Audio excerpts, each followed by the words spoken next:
Hey guys, tonight we're wandering into the cramped, smoke-streaked alleyways of ancient Rome, where the smell of roasting meat lingers suspiciously close to something, well, less delicious. You're hungry. You've got a few sestati in your tunic pocket, and the steam rising from that street vendor's cauldron looks tempting. But don't get too excited, this isn't your local food truck festival. That bubbling brew might be pig lungs, and the chef last washed his hands sometime before Vesuvius erupted. Oh, and yes, you will get food poisoning. Probably dysentery. And, if you're especially unlucky, a bonus tapeworm the size of a belt. So, before you get comfortable, take a moment to like the video and subscribe, but only if you genuinely enjoy what I do here. Let me know in the comments where you're listening from and what time it is, always fun to see where we're traveling together from. Now, dim the lights, maybe turn on a fan for that soft background hum, and let's ease into tonight's journey together. You trudge through the Suburra, Rome's notoriously congested, noisy, and ever-sizzling slum. It's night time, but the city doesn't sleep, especially not the vendors. Bronze oil lamps swing overhead, their flickering flames casting long shadows on the soot-caked walls. You duck under a hanging thread of laundry and sidestep a suspicious puddle. Your stomach growls. The good news, food is everywhere. The bad news, food is everywhere. Smoke curls lazily from the front of a popina, a Roman fast food stall, and it smells edible. The word popina literally means a low-end tavern, but to you it's a beckoning oasis. A clay brazier crackles. A sweaty cook fans the coals with a palm leaf, pushing flames higher beneath a battered metal pan. Whatever's inside is sizzling ferociously, a splatter of oil hissing into the dirt with every flip. There's no menu, no signage, just a vague promise that what's cooking might fill you up, or end your night early. You glance over the counter. Something resembling meat is browning, though you can't quite place the shape. It could be lamb. Could also be ferret. Could be a bit of both. A hunk of bread rests beside the pan, looking hearty, until the chef slices it open and a little black beetle scuttles out. He swats it casually, shrugs, and goes on ladling out a steaming helping of whatever that was onto the bread. Calida! Calida bona, he shouts, hawking his hot food like a carnival barker. This is street food, Roman style. And no, the USDA hasn't visited. Behind him, a massive amphora of olive oil stands cracked open. Except, is that olive oil? The surface looks cloudy. A film of something shimmers, maybe mold, maybe magic. You're not sure. The vendor dips a ladle in and splashes a generous pour over your meat bread creation. Extra flavor, he grins. A couple of kids dash past, yelling in Latin, one of them smearing something across the vendor's cart. Was that mud? You hope it was mud. The food in your hand is hot, dense, and oozing. The texture is half chew, half crunch, and you're not sure if that crunch was intentional. Something inside squirts.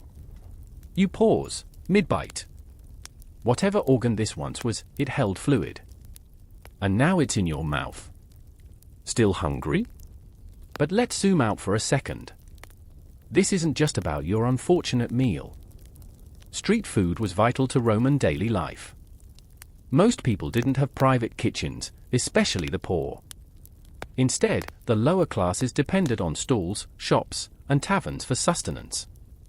These fast food joints, often called thermopolia, were carved right into the street fronts of apartment blocks. Picture a stone counter with deep holes fitted with clay jars called dolia, where food could be kept hot over embers. Walk up, pay a coin, get a stew. Sounds simple. Efficient, even. Until you remember that health inspections were not a thing. There were no hairnets. No sneeze guards. And certainly no gloves. Vendors reused pots without washing, cooked over wood fires that smoked up entire alleys, and stored meat in ways that would make a modern health inspector faint. Still, the thermopolia thrived. There were thousands scattered across Rome. It was fast, it was cheap, and it kept people fed. Or something close to fed. You lean against a wall to chew, trying to ignore the grit between your teeth. Maybe it's just the bread. But maybe not. Across the alley, a rival vendor bangs a ladle on his pot and yells, "Fresh dormice." You pretend not to hear. That's not a metaphor, he means actual dormice, roasted whole and stuffed with nuts, honey, and pepper. A delicacy, sure, but one you're not ready for tonight. As you watch, he drops 3 of the little creatures into a pan with what looks like a mix of wine and garum, Rome's favorite fermented fish sauce. The smell hits you instantly. It's like someone poured anchovy juice into a sunbaked boot. You take another bite of your food, trying to mask your regret. It doesn't help that someone nearby is relieving themselves into a gutter. Public sanitation, you see, wasn't Rome's strong suit. Human waste mixed freely with kitchen runoff, animal blood, and bathwater, flowing in little rivulets along the sides of streets. Sure, they had sewers like the famous Cloaca Maxima, but most alleys didn't benefit. And you're standing in one of those very alleys. Congrats! You finish your meal, or surrender to it, more accurately, and wipe your fingers on your tunic. It leaves a smear. Of what? Best not to ask. Still, you're not alone in your suffering. Ancient writers weren't exactly fans of street food, either. Juvenal, the satirical poet, mocked the noisy, smoky stalls of Subura. He painted a picture of constant chaos, blazing fires, loud drunks, shifty vendors, and foods of dubious origin. According to him, if you weren't careful, your snack could lead to your death, or worse, social embarrassment. Because yes, Roman elites looked down on street food. For them, eating in public was vulgar. They had banquets, servants, courses arranged with choreographed precision. You're standing in the rain chewing a mystery wrap. Classy. Oh, and about that cook?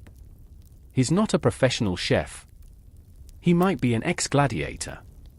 Might be a runaway slave. Historians still argue whether street vendors were respected tradesmen or desperate hustlers. Either way, culinary school wasn't involved. You feel something shift in your stomach. A warning growl. Maybe it's indigestion. Maybe it's the start of a new biological adventure. Either way, the night's young. As you meander away from the stall, the alley darkens. The smell of garum lingers on your breath. The soot clings to your hair. And the adventure is only beginning.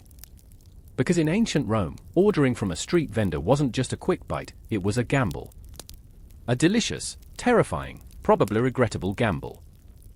You make it maybe 10 paces before your stomach gives another ominous churn. It's not pain, yet. More like your digestive system sending up a gentle smoke signal, we're going to have a problem. The alley opens into a cramped square, and there, as if fate enjoys doubling down, you see another vendor calling out over a crackling brazier. This guy's wearing a grimy tunic, his hands black with soot and something that might once have been grease.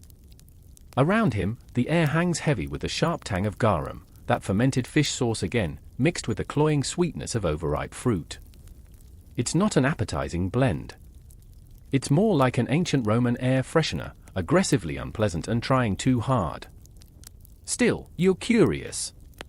You inch closer. The vendor lifts the lid on a bronze pot and waves the steam toward you with exaggerated flair. Pulmococtus, he crows, grinning with pride. Boiled lungs. Served hot.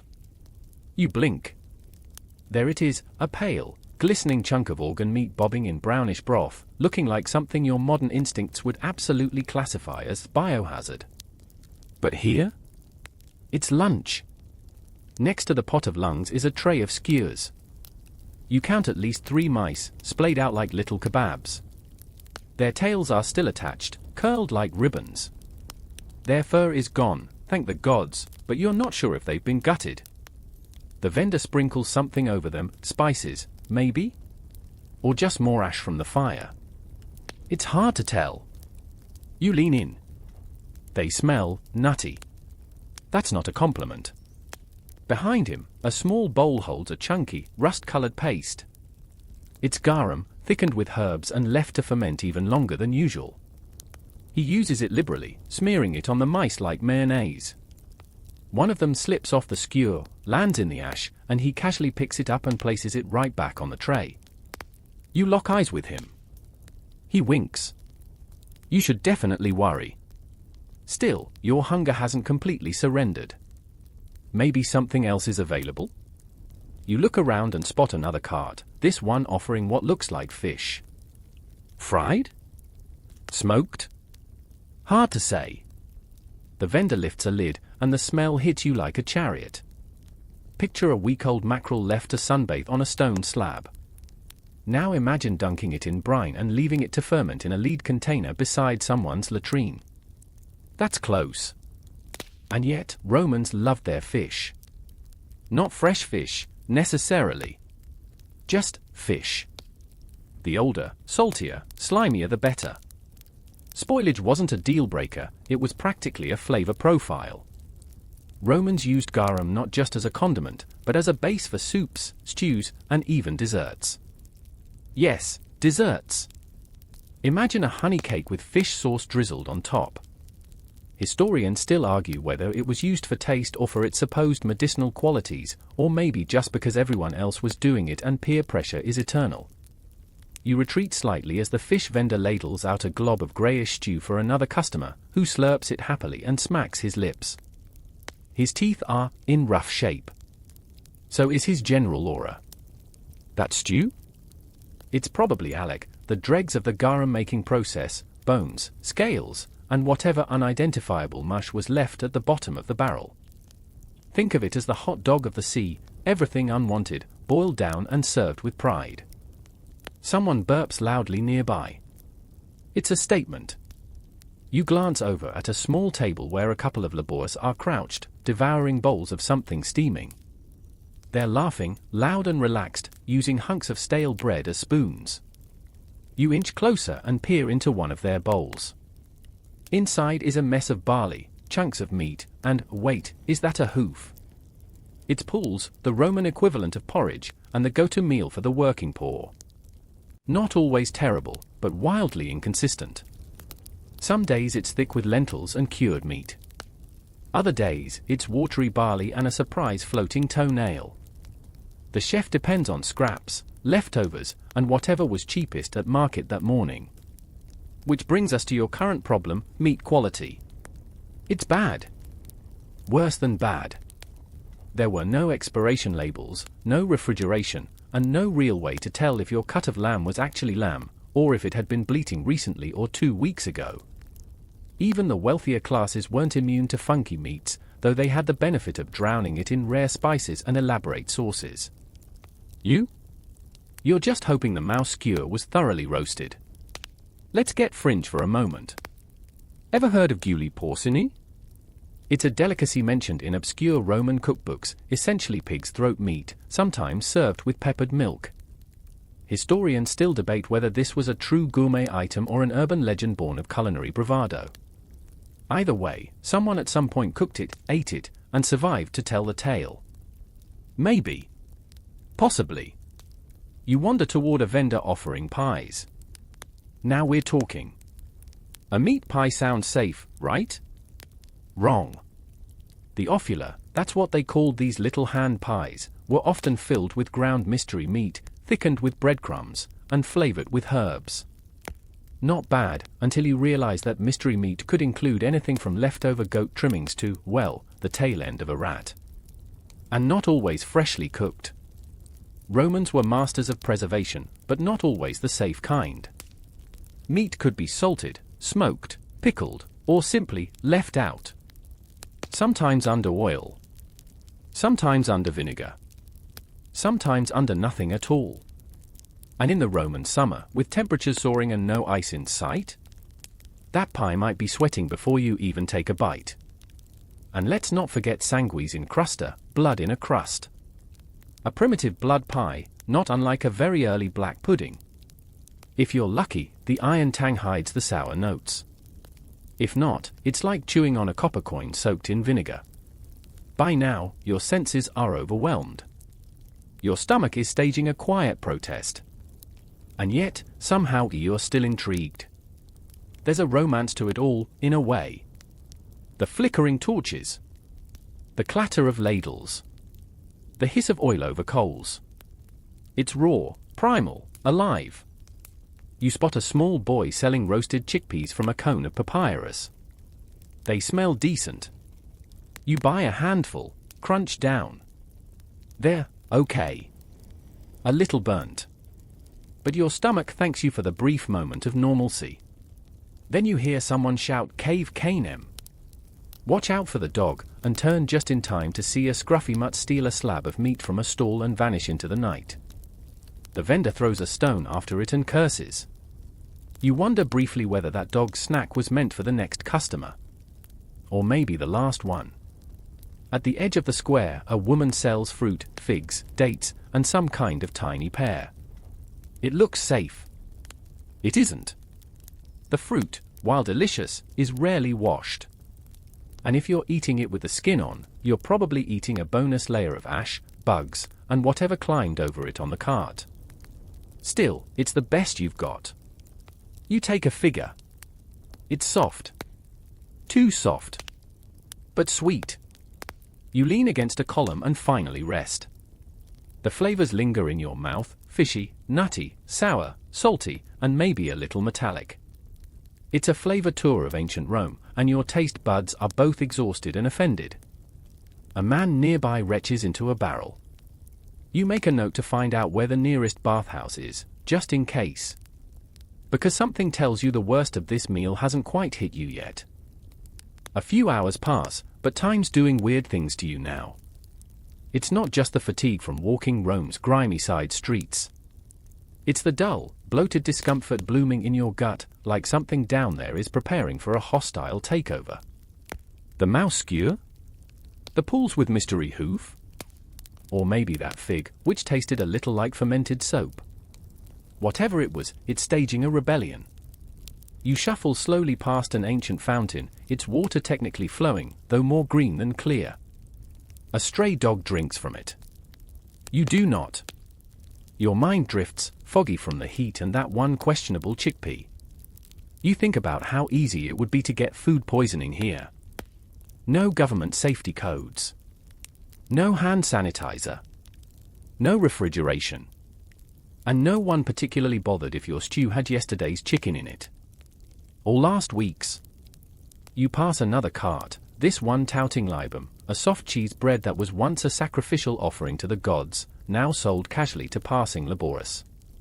It smells heavenly. You reach for one, desperate for something simple and clean. The vendor smiles, his teeth all angles and shadows, and hands you one. It's warm in your hands, fluffy, soft, and fragrant with bay leaves. One bite, and you taste chalk. Not metaphorically. Literal chalk.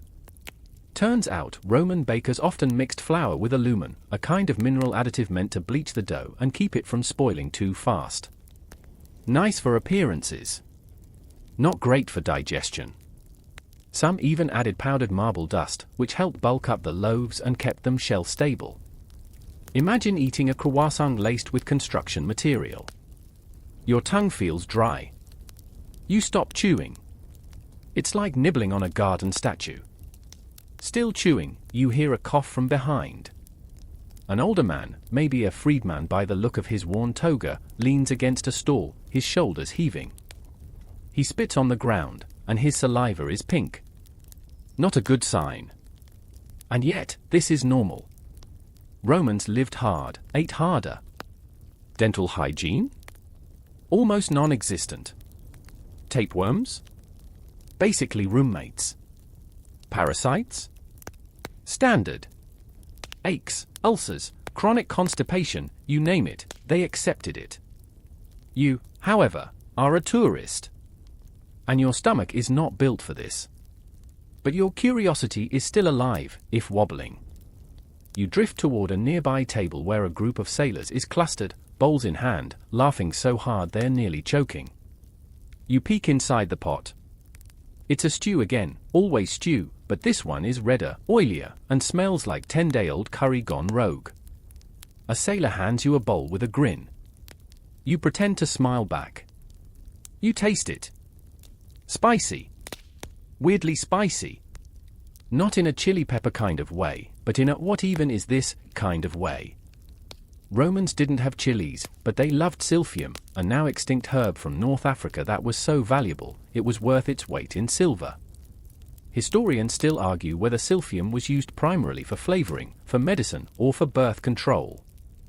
Some say it was all three. You say it tastes like celery made out of lightning and regret.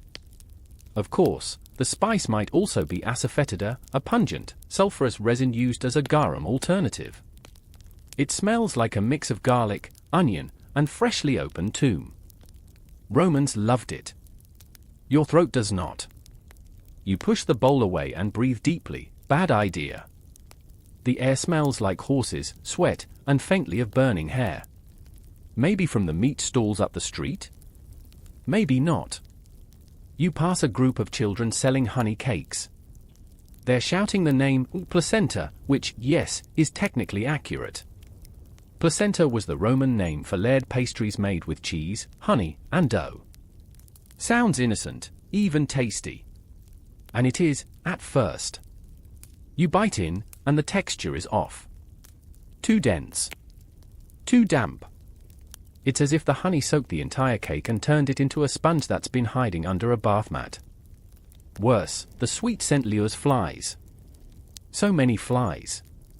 The children swat at them lazily, but most just crawl over the cakes, dipping in and out like customers at an all-you-can-eat buffet.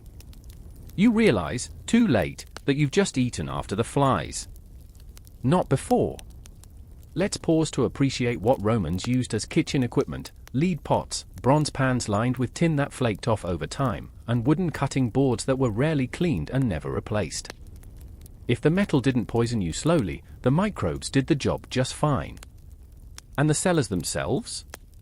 Most had zero concept of cross-contamination.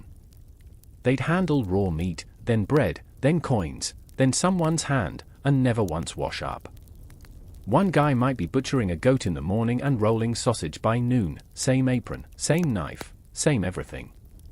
That sausage, by the way? Roman lucanica, a rustic, fatty meat tube seasoned with pepper, pine nuts, and sometimes, worryingly, garum. If you think pork and fish sauce sounds like a flavor pairing invented as a dare, you're not wrong. Still, they were popular. Street vendors sold them from carts that looked more like wheelbarrows than kitchens, usually heated with embers sitting dangerously close to the wood base. You can imagine the fire hazards. Or maybe don't. There was at least one instance of an entire insula, a Roman apartment building, going up in flames after a cooking fire spread. Those buildings were wooden-framed death traps stacked 6 or 7 stories high. So when your sausage vendor is standing next to one, flipping meat over open flame, try not to think about it too hard. A young man with bright eyes offers you a cup of warm wine. You accept instinctively, maybe liquid will sit better. The wine is diluted, as is Roman custom, but still strong enough to make your throat burn. Then the aftertaste hits. It's resin. Or pitch. Or both. Roman wine often came with additives. Tree resins were common to preserve it, giving it a taste somewhere between pine air freshener and melted candle. Some vintners added chalk to neutralize acidity. Others went for seawater. Yes, actual seawater. Supposedly to balance the flavor, though it mostly just made your wine taste like soggy driftwood. You hand the cup back and grimace. The man laughs, claps your shoulder, and walks away. You stagger slightly, feeling the first real wave of nausea. You're sweating, but not from the sun. Your head feels foggy. Your tongue tastes like pennies. You wonder if this is what dying in slow motion feels like. A group of men nearby are pounding something with a mortar and pestle. You shuffle toward them, curious, dizzy, and in denial. They're grinding smails. Big, fat Roman cochlea, fattened for weeks on milk and wine before they're mashed into a paste and mixed with herbs. It's a delicacy. A slimy, slippery, oozy delicacy. They spread it on toast and offer you a bite. Your hand raises. It hesitates. It lowers. You politely decline. That may be the smartest decision you've made all day. Nearby, a vendor pours honey over roasted dormice. Again with the mice. You notice this one's still twitching. That does it. Your body makes an executive decision. You stumble behind a column, bend over, and, well, let's just say the ancient Romans had no shortage of public latrines, but none are close enough right now. When you finally straighten up, your legs are shaking. A man walks past and mutters something about the delicate foreigners. You nod weakly. Guilty as charged. You find a quiet step, sit down, and try to breathe. Somewhere nearby, someone drops a basket of eggs. They splatter across the stones. No one cleans it.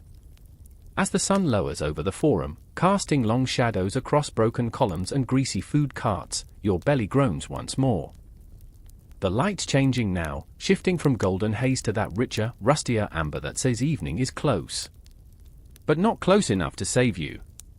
You're still upright, barely, but the bloom of nausea in your gut has graduated into full-on rebellion. Your stomach gurgles with an accusatory tone, like it knows you did this to yourself. And it's not wrong. You think maybe walking will help, even though every step feels like jostling a too-full water skin. So you wobble down a narrower alley, this one damp underfoot. A Roman sewer likely runs beneath, at least, part of one. Rome's ancient Cloaca Maxima was legendary, but that didn't mean every neighborhood got the benefit of it. In fact, plenty of waste just flowed wherever gravity happened to favor. Which brings you to the smells. Oh, the smells. If daytime Rome smelled like sweat and old fish sauce, twilight Rome smells like wet fur, overripe grapes, and that one time you left chicken in your car in August. You gag a little, involuntarily, as you pass a drainage groove trickling brownish water. You promise yourself, no more food. Not today. Never again. But then, like some cruel joke, you smell grilled meat. You round the corner. There it is, another stall, manned by a thick-armed cook with a stained tunic and a grin as greasy as his skillet. He's flipping cuts of something dark, meaty, and dripping. The scent hits you like a spell, savory, smoky, edged with rosemary and maybe, just maybe, hope. You ask what it is. He replies, too quickly, goat. Which means it's probably not goat. You recall a little trivia you'd read somewhere, how Roman vendors were infamous for mislabeling meats. Horse? Goat. Dog? Goat. Monkey? Still goat. Historians still argue whether this was deliberate fraud or just a lack of naming precision, but the result was the same, you never really knew what you were eating. And when meat was scarce, anything with legs was fair game. You watch the guy slice into a slab and serve it on a flat round of bread. It's still pink in the center. A younger man beside you takes a bite, pauses, then pulls something from his mouth, the long hair. Black. Curly. Not his. You're out of there before the next bite. Your stomach threatens you again, loudly, and you lean on a wall that's somehow both damp and hot. A man selling fermented cabbage waves at you. You wave back. Weakly. You're not sure if the cabbage is being pickled or just decaying slowly in the Roman sun. Either way, the smell alone is enough to turn you around. As you stagger back toward the wider road, you spot a booth marked with a painted sign, Thermopolium. These were the Roman equivalent of fast food joints, tiny holes in the wall with hot jars sunk into the counter. One even survived intact in Pompeii, painted with cute little chickens and fish, as if that would make the food inside less likely to murder your digestive system. You peek inside. Two massive dolia, large clay jars, are sunk into the counter, full of bubbling, semi-solid mystery. One's red. One's brown. You don't ask. You just watch as a young woman ladles out a portion into a wooden bowl for a customer who drops a single bronze coin and walks off chewing. You hear the crunch. It might be bone. Or gristle. Or something that once had teeth of its own. Still, you're desperate. Against your better judgment, you gesture to the brown one. She serves you a portion. You raise it to your nose. It's rich with cumin and vinegar, but there's also something else, something vaguely metallic. Like when you accidentally bite your tongue. You take a sip. Just a sip. Mistake. It's organ meat. Liver, definitely. Probably kidneys. Maybe spleen. Possibly lungs. Romans made use of everything. Offal wasn't trash, it was treasure. And if they could stew it, spice it, and drown it in garum, it was dinner. Garum. Again with the garum. You're convinced now that every single dish in Rome is 30% garum by volume. A fermented fish sauce made by layering whole fish, entrails and all, with salt, and letting the whole thing rot in the sun for months. The liquid that oozed out? That's the garum. They bottled it. Sold it. Drank it. Bathed in it, maybe. Who knows? Historians still argue whether garum was always high quality or if most people just got the low-tier sludge scraped from the bottom of the barrel. You gag again. Not because of the organ stew, well, okay, partly because of that, but mostly because the guy next to you is slurping it down with an enthusiasm that suggests this might be his highlight of the week. You set your bowl down and step away slowly, like a wild animal is sniffing your heels. Desperately needing to rinse your mouth, you buy a cup of posca, a common drink among soldiers and laborers. It's basically watered-down vinegar with herbs. You sip. It's bracing. Like drinking salad dressing on a dare. But compared to everything else, it's not the worst thing you've tasted.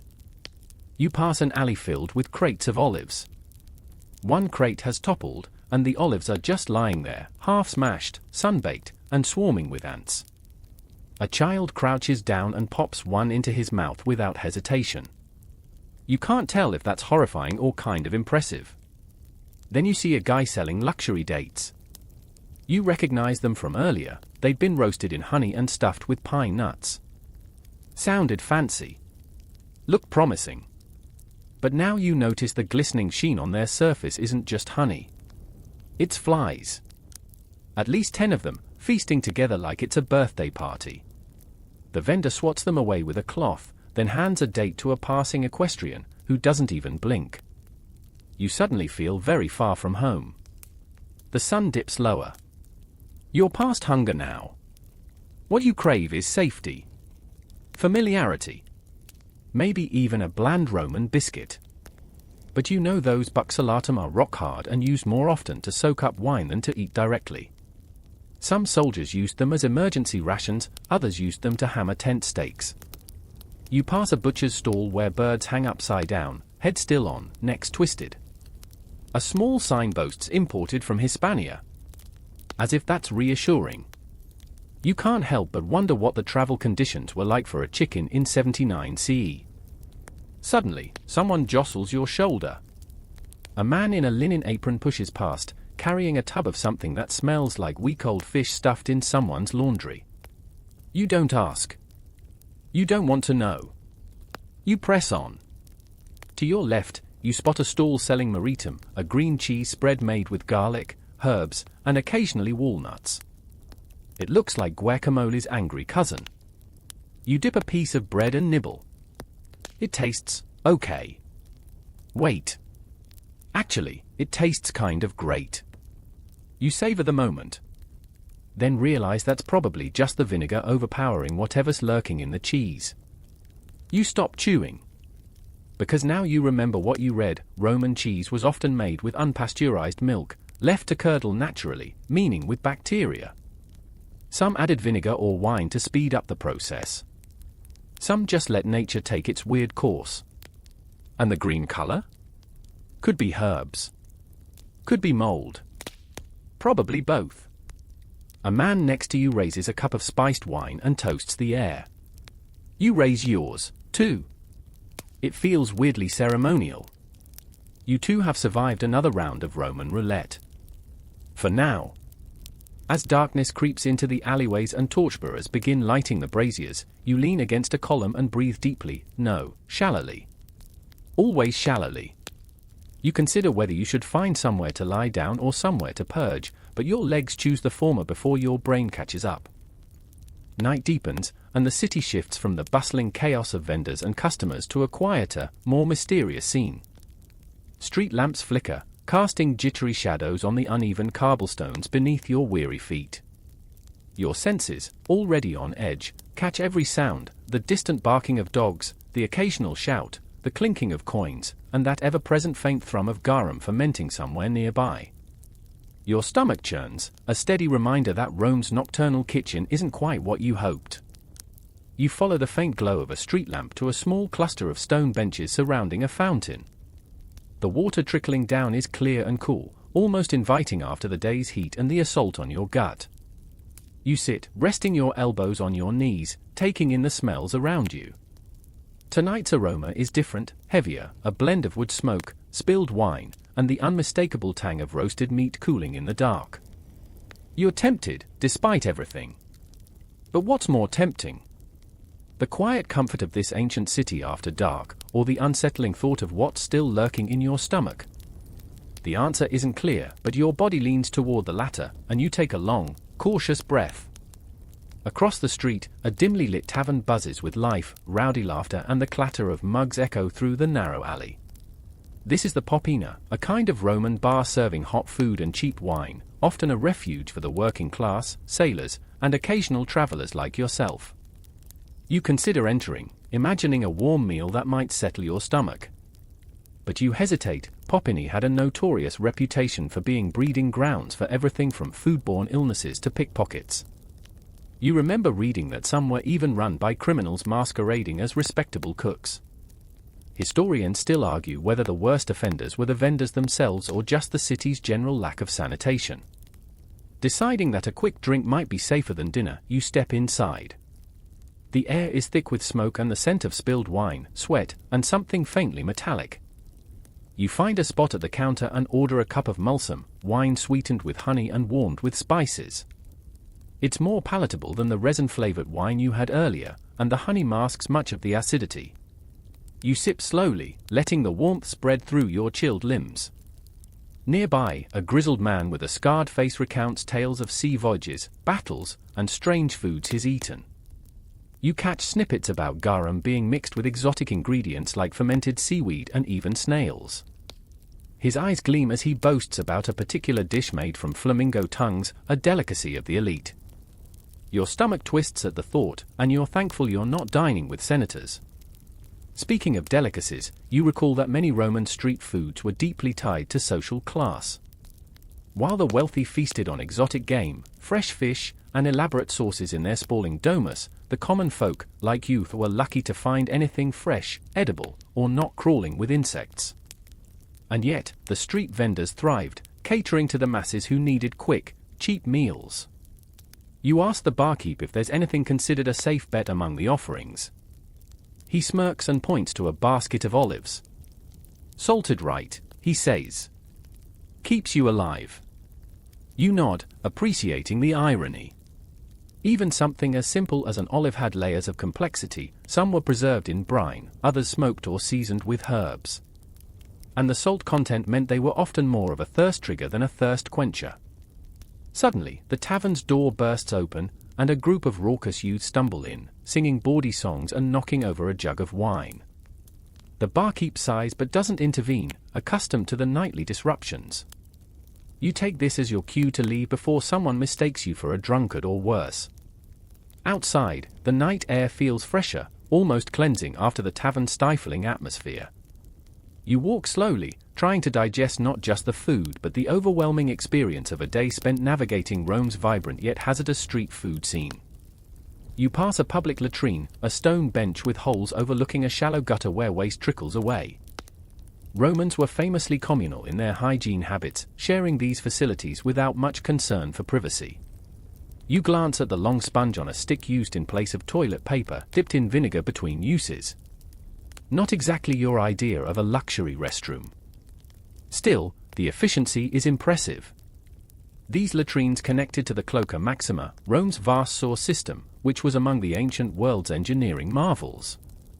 It carried waste away from the city center, preventing some of the worst outbreaks of disease.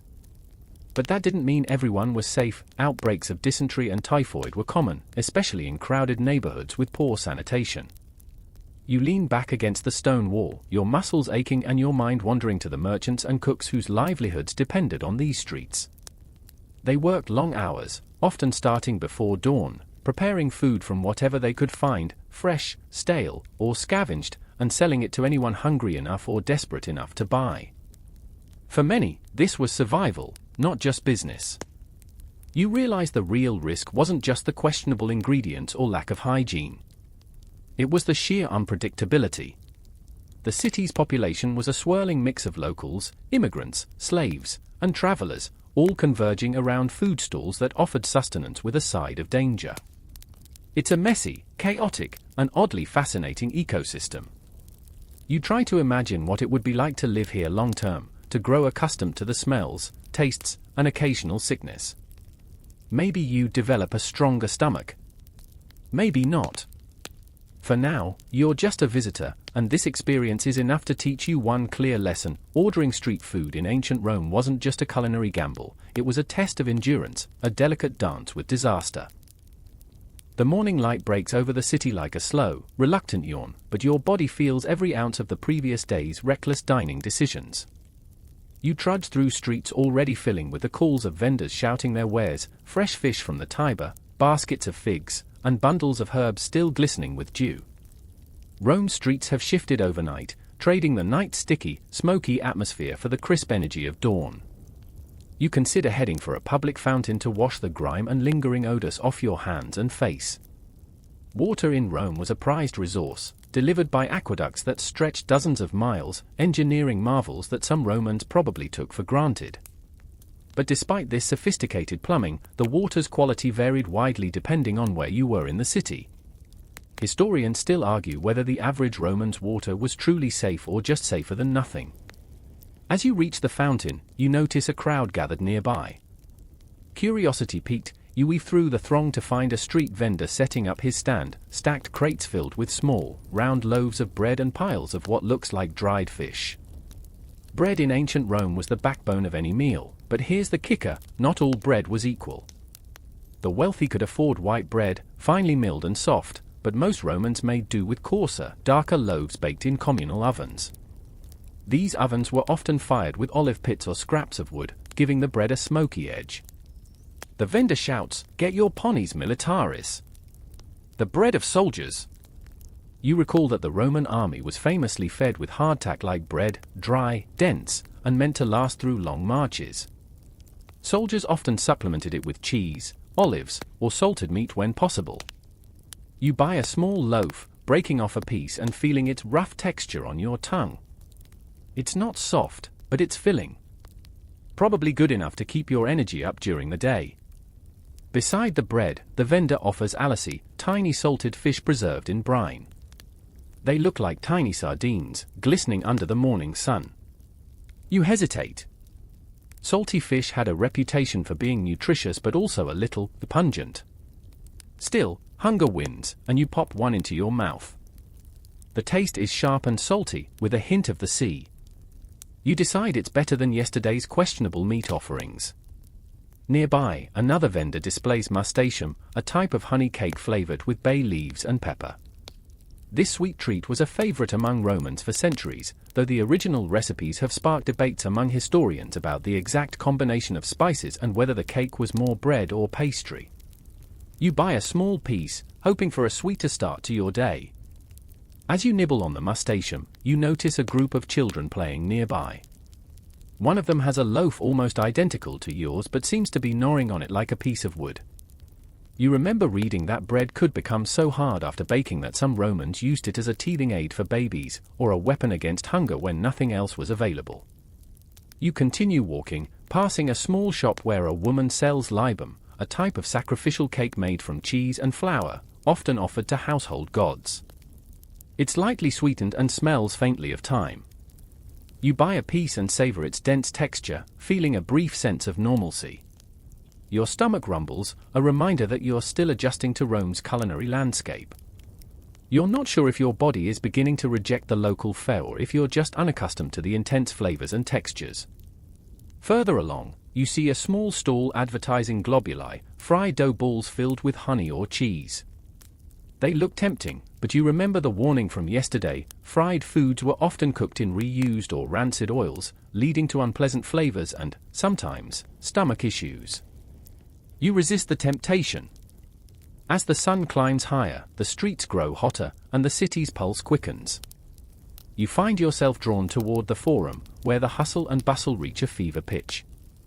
Food vendors here compete for attention, offering everything from spiced sausages to boiled eggs. One vendor calls out, "Try my Isisha, the original Roman burger." You approach, intrigued. These were patties made from mince meat mixed with herbs and wine-soaked bread, essentially ancient comfort food. But given yesterday's experience, you wonder what kind of meat this burger really contains. You watch as the vendor scoops a portion from a steaming pot and serves it on a piece of bread. The aroma is inviting, but you can't shake the memory of the random hair and questionable cuts from before. You take a cautious bite. It's flavorful but oddly gritty. You spit it out discreetly when no one is looking. As midday approaches, you seek refuge in a shaded corner, feeling the cumulative effects of your Roman culinary adventures settling in. You realize that eating in ancient Rome was a gamble, not just of taste but of health and survival. And yet, despite the risks, the city's street food culture thrived, a testament to human ingenuity and the universal need to eat on the go. You glance at your watch, wondering what the next meal might bring, and whether you'll make it through without another gastronomic misadventure. The afternoon sun beats down relentlessly now, turning the narrow streets into ovens baking the throngs of Romans who dart between food stalls and markets. You trudge through the busy crowd, sweat trickling down your back, and try to focus on something more than just the growing queasiness in your gut. Maybe it's time to understand why Roman street food is so notoriously risky. Spoiler: it's a wild combination of crowded conditions, questionable hygiene, and some downright adventurous ingredients. You glance at a nearby thermopolium, one of those ancient snack bars hawking ready-to-eat food from large clay jars embedded in their counters. These places were the ancient Roman equivalent of fast food joints, serving meals to people without kitchens or time to cook. Sounds convenient, right? But here's the catch: many of these thermopolia were dirty, cramped, and sometimes operated by folks who didn't exactly pass modern health inspections. Historians still argue whether the worst offenders were the vendors' habits or the city's complete lack of sanitation infrastructure.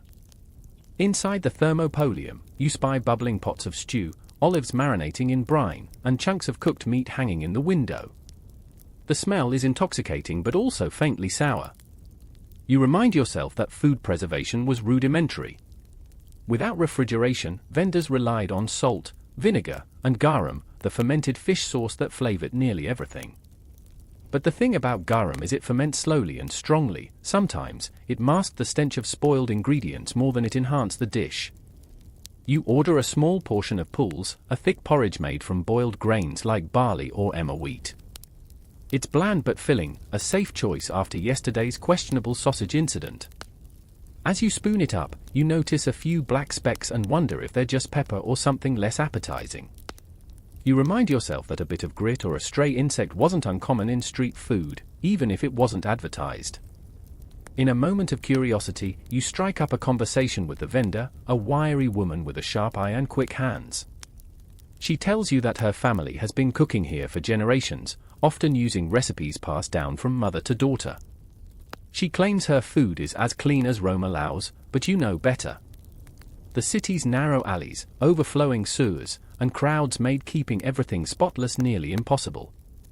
You notice rats scurrying near the back entrance, no surprise since garbage heaps and food scraps were magnets for vermin. You recall reading that rat bites and contamination contributed to disease outbreaks that periodically swept through the city. Those outbreaks didn't just affect the poor, even the rich sometimes succumbed. You swallow the last spoonful of porridge and decide to try a popular snack called cicerones, fried chickpeas that vendors peddled for a quick energy boost. They are crunchy and salty, a welcome change from the mushy porridge. You munch thoughtfully, remembering that legumes were a staple food for Romans, though eating too many could lead to, well, let's just say some interesting social consequences. Nearby, a group of elderly men sit on a bench, discussing the latest political gossip and the price of grain. One grumbles about the rising cost of ponies, bread, complaining that it's becoming a luxury even for him. You think about how food scarcity and inflation were a constant threat in Rome, leading to occasional riots and unrest.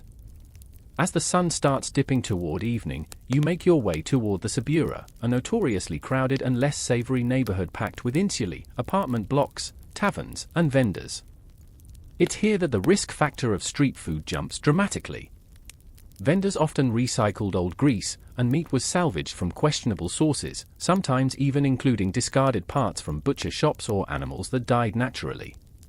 You shudder, thinking about how far some people might go to make ends meet, or just to satisfy a customer's hunger. Yet, the draw of street food remained strong. It was fast, cheap, and available to the vast majority of Romans who lacked private kitchens or the luxury of time. For many, skipping a meal wasn't an option, and the risk of stomach ailments was a price they were willing to pay. As night approaches again, you find a quiet corner to rest, your stomach reminding you sharply of the day's culinary adventures. You feel a strange mixture of awe and revulsion at this ancient city's relationship with its food vendors. It's a messy, risky, but undeniably vital part of daily life. You catch your breath, wondering how you'll navigate tomorrow's meals without adding to the growing tally of stomach regrets. The next morning, the city wakes under a haze of early mist, the smell of damp stone mixing with faint smoke from distant hearth fires. You're nursing last night's uneasy sleep, stomach still unsettled, but curiosity pushes you out the door. Today, you want to dive deeper into what made Roman street food so notorious, and why, even with all the risks, it was irresistible to so many. As you wander toward the city's marketplaces, you notice the frantic energy of merchants setting up their stalls. Fishmongers are shouting about the day's catch, their baskets brimming with gleaming silver fish from the Tiber and the Mediterranean beyond. You approach one vendor who is gutting a large fish, exposing the slick, pale flesh. You ask if it's fresh, and he shrugs, revealing a grin that suggests fresh is a relative term. Freshness was a huge gamble. Romans lacked refrigeration, so fish was often sold on the same day it was caught, or if you were unlucky, a day or two old, preserved with salt or vinegar. Historians still argue whether the typical consumer had any idea just how old their seafood really was, or if the strong flavor of garum and spices helped cover any unpleasant surprises. Nearby, you spot a street vendor selling maritum, the pungent herb and cheese spread eaten with bread. The smell hits your nose with a surprising sharpness, a mix of garlic, coriander, and other herbs mashed with fresh cheese. The vendor swears it's a traditional, healthy snack that's been a Roman staple for centuries. You want to believe her, but your nose is warning you otherwise. As you wander, you hear the chatter of vendors boasting about their wares, often accompanied by loud gesturing and exaggerations. One touts his sausages as made from wild boar, another promises exotic spices from the east. You smile, knowing that these claims were often as reliable as a politician's promise. Some merchants sold real delicacies, but others peddled cheap imitations or repurposed leftovers. You pick up a small, curious snack called lucaniki, a spiced sausage said to be from southern Italy. It's greasy and dense, with a hint of pepper and fennel. As you chew, you try to ignore the fact that the sausage might have been sitting out in the sun for hours. Food safety wasn't just about spoilage, though. The cooking environment mattered just as much. Many street vendors cooked on open fires or clay ovens, which were perfect for flavor but less so for sanitation. You watch a vendor turn skewers of meat over hot coals, smoke curling into the air. The smell is enticing, but you can't help noticing the pile of unwashed utensils lying nearby. And then there were the pests. Flies buzzed mercilessly around the food, landing and taking off repeatedly. Some vendors used smoke or vinegar to deter them, but the little creatures seemed undeterred. You recall a fringe tidbit you read about. Some Roman supposedly used a mixture of crushed garlic and wine to repel flies, a natural bug spray centuries ahead of its time. You wonder how many flies ended up in the food, perhaps quite a few. Further down the street, you spot a vendor selling placenta cakes, a layered delicacy made from dough, cheese, and honey. It looks tempting, but the layers sometimes harbored mold or other unwelcome guests if not eaten quickly. You buy a small piece and savor its sweetness, noting the slightly gritty texture. You think about how these cakes were often served at festivals or religious celebrations, where cleanliness might take a back seat to abundance. As you continue exploring, you overhear a heated discussion between two locals about a recent outbreak of stomach illness traced back to a popular food stall. One claims the vendor used spoiled meat, the other blames the city's filthy streets. Historians still argue whether such outbreaks were mainly caused by individual vendors' negligence or the broader urban environment. You sigh, feeling the weight of ancient Rome's culinary complexity pressing down on you. Despite the risks, street food was central to Roman life, not just as sustenance but as social glue. The markets and stalls were where people gathered, exchanged news, and lived the city's vibrant, chaotic pulse. You tuck the last crumb of placenta cake away and resolve to keep navigating this ancient foodscape with caution, if only your stomach will allow it. You step out into the blinding heat of midday, the sun already pressing hard against the crowded streets of Rome. The city feels alive and chaotic in a way that's hard to describe, and your stomach, still unsettled from previous meals, reminds you why you might regret every bite of ancient street food. But today, you're determined to explore a crucial piece of this culinary puzzle: how Romans kept their street food fresh, or at least tried to. Look around, the marketplaces are swarming with vendors displaying glistening fish, racks of dried meats, mountains of olives, and piles of bread in every shape and size. You can almost taste the mix of flavors, but beneath the surface, there's a constant battle with time and decay. Without refrigeration, Romans had to rely on ingenious, if sometimes questionable, methods to preserve food, and that's where things get interesting. Salt, for example, was the MVP of food preservation. Romans salted everything from fish to pork to olives, turning them into staples that could last for days or weeks. Salt was so valuable it was sometimes used as currency. The root of the word salaria traces back to this essential mineral. Salted fish was a street vendor's best friend. It masked off odors and slowed bacterial growth. But the downside? Oversalting could turn meat into a tough, leathery chew. You cringe just thinking about it. Still, salt wasn't enough to keep some things from going south.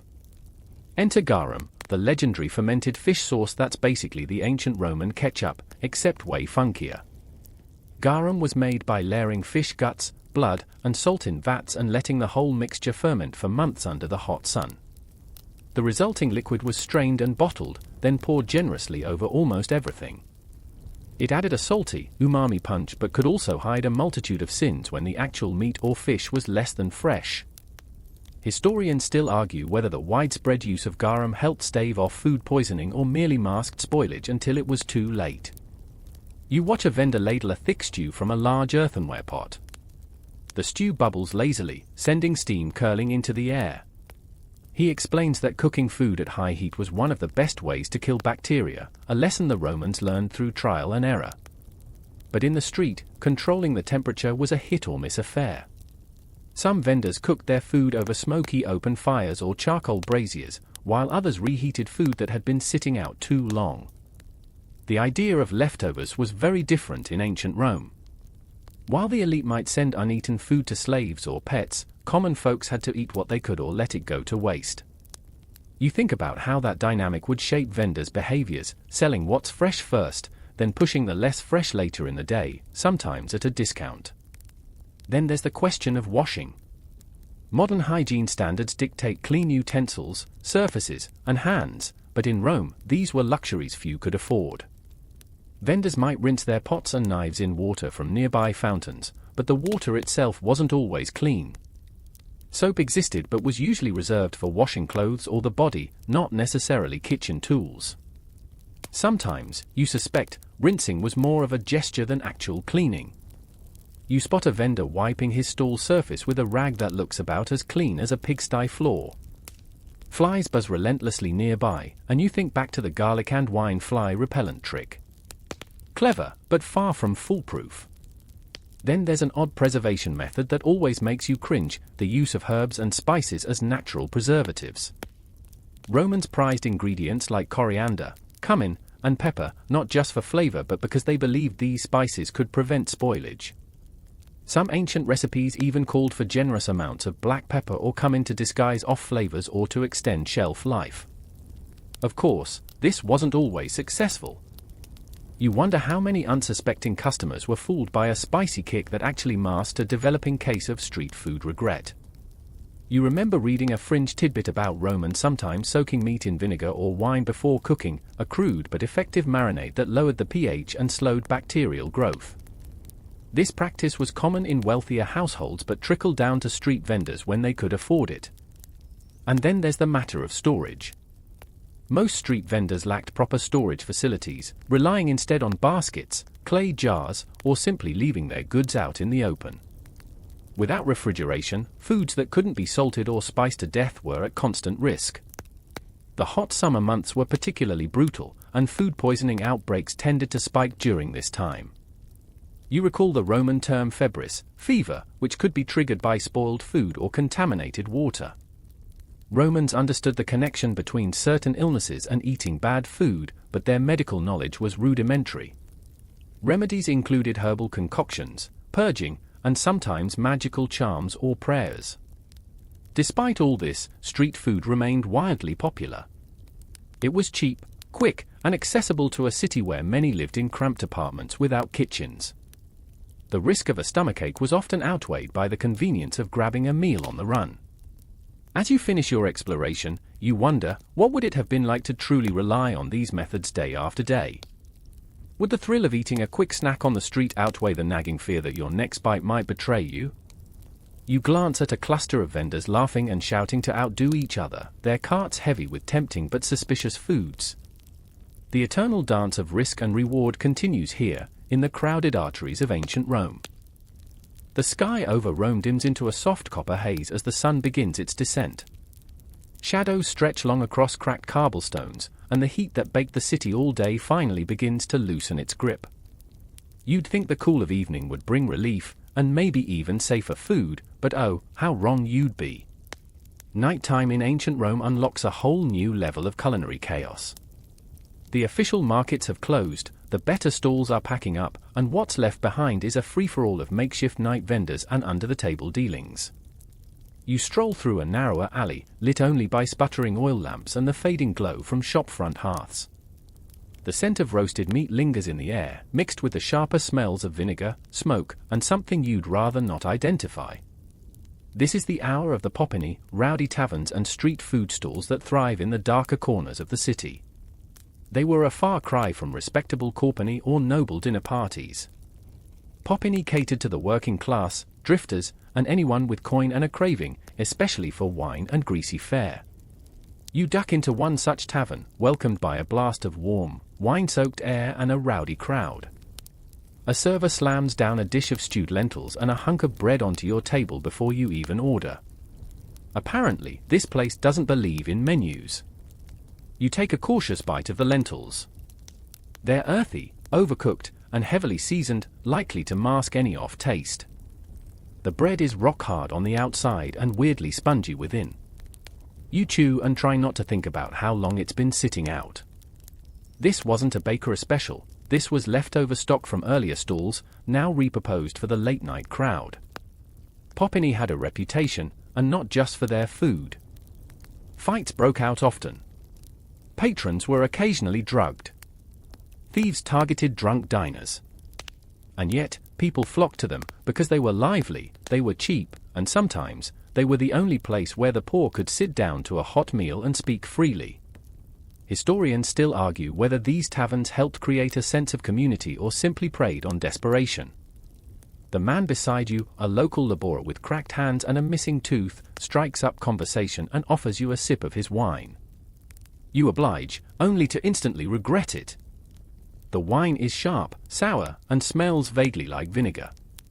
You remember that Roman wine was often diluted with water and enhanced with things like resin, herbs, and sometimes even chalk or lead acetate to improve the taste or preserve it. The phrase vinum dulce, sweet wine, sometimes hid the addition of toxic sweeteners. You gently push the cup away and thank him with a weak smile. As the night deepens, the food gets bolder.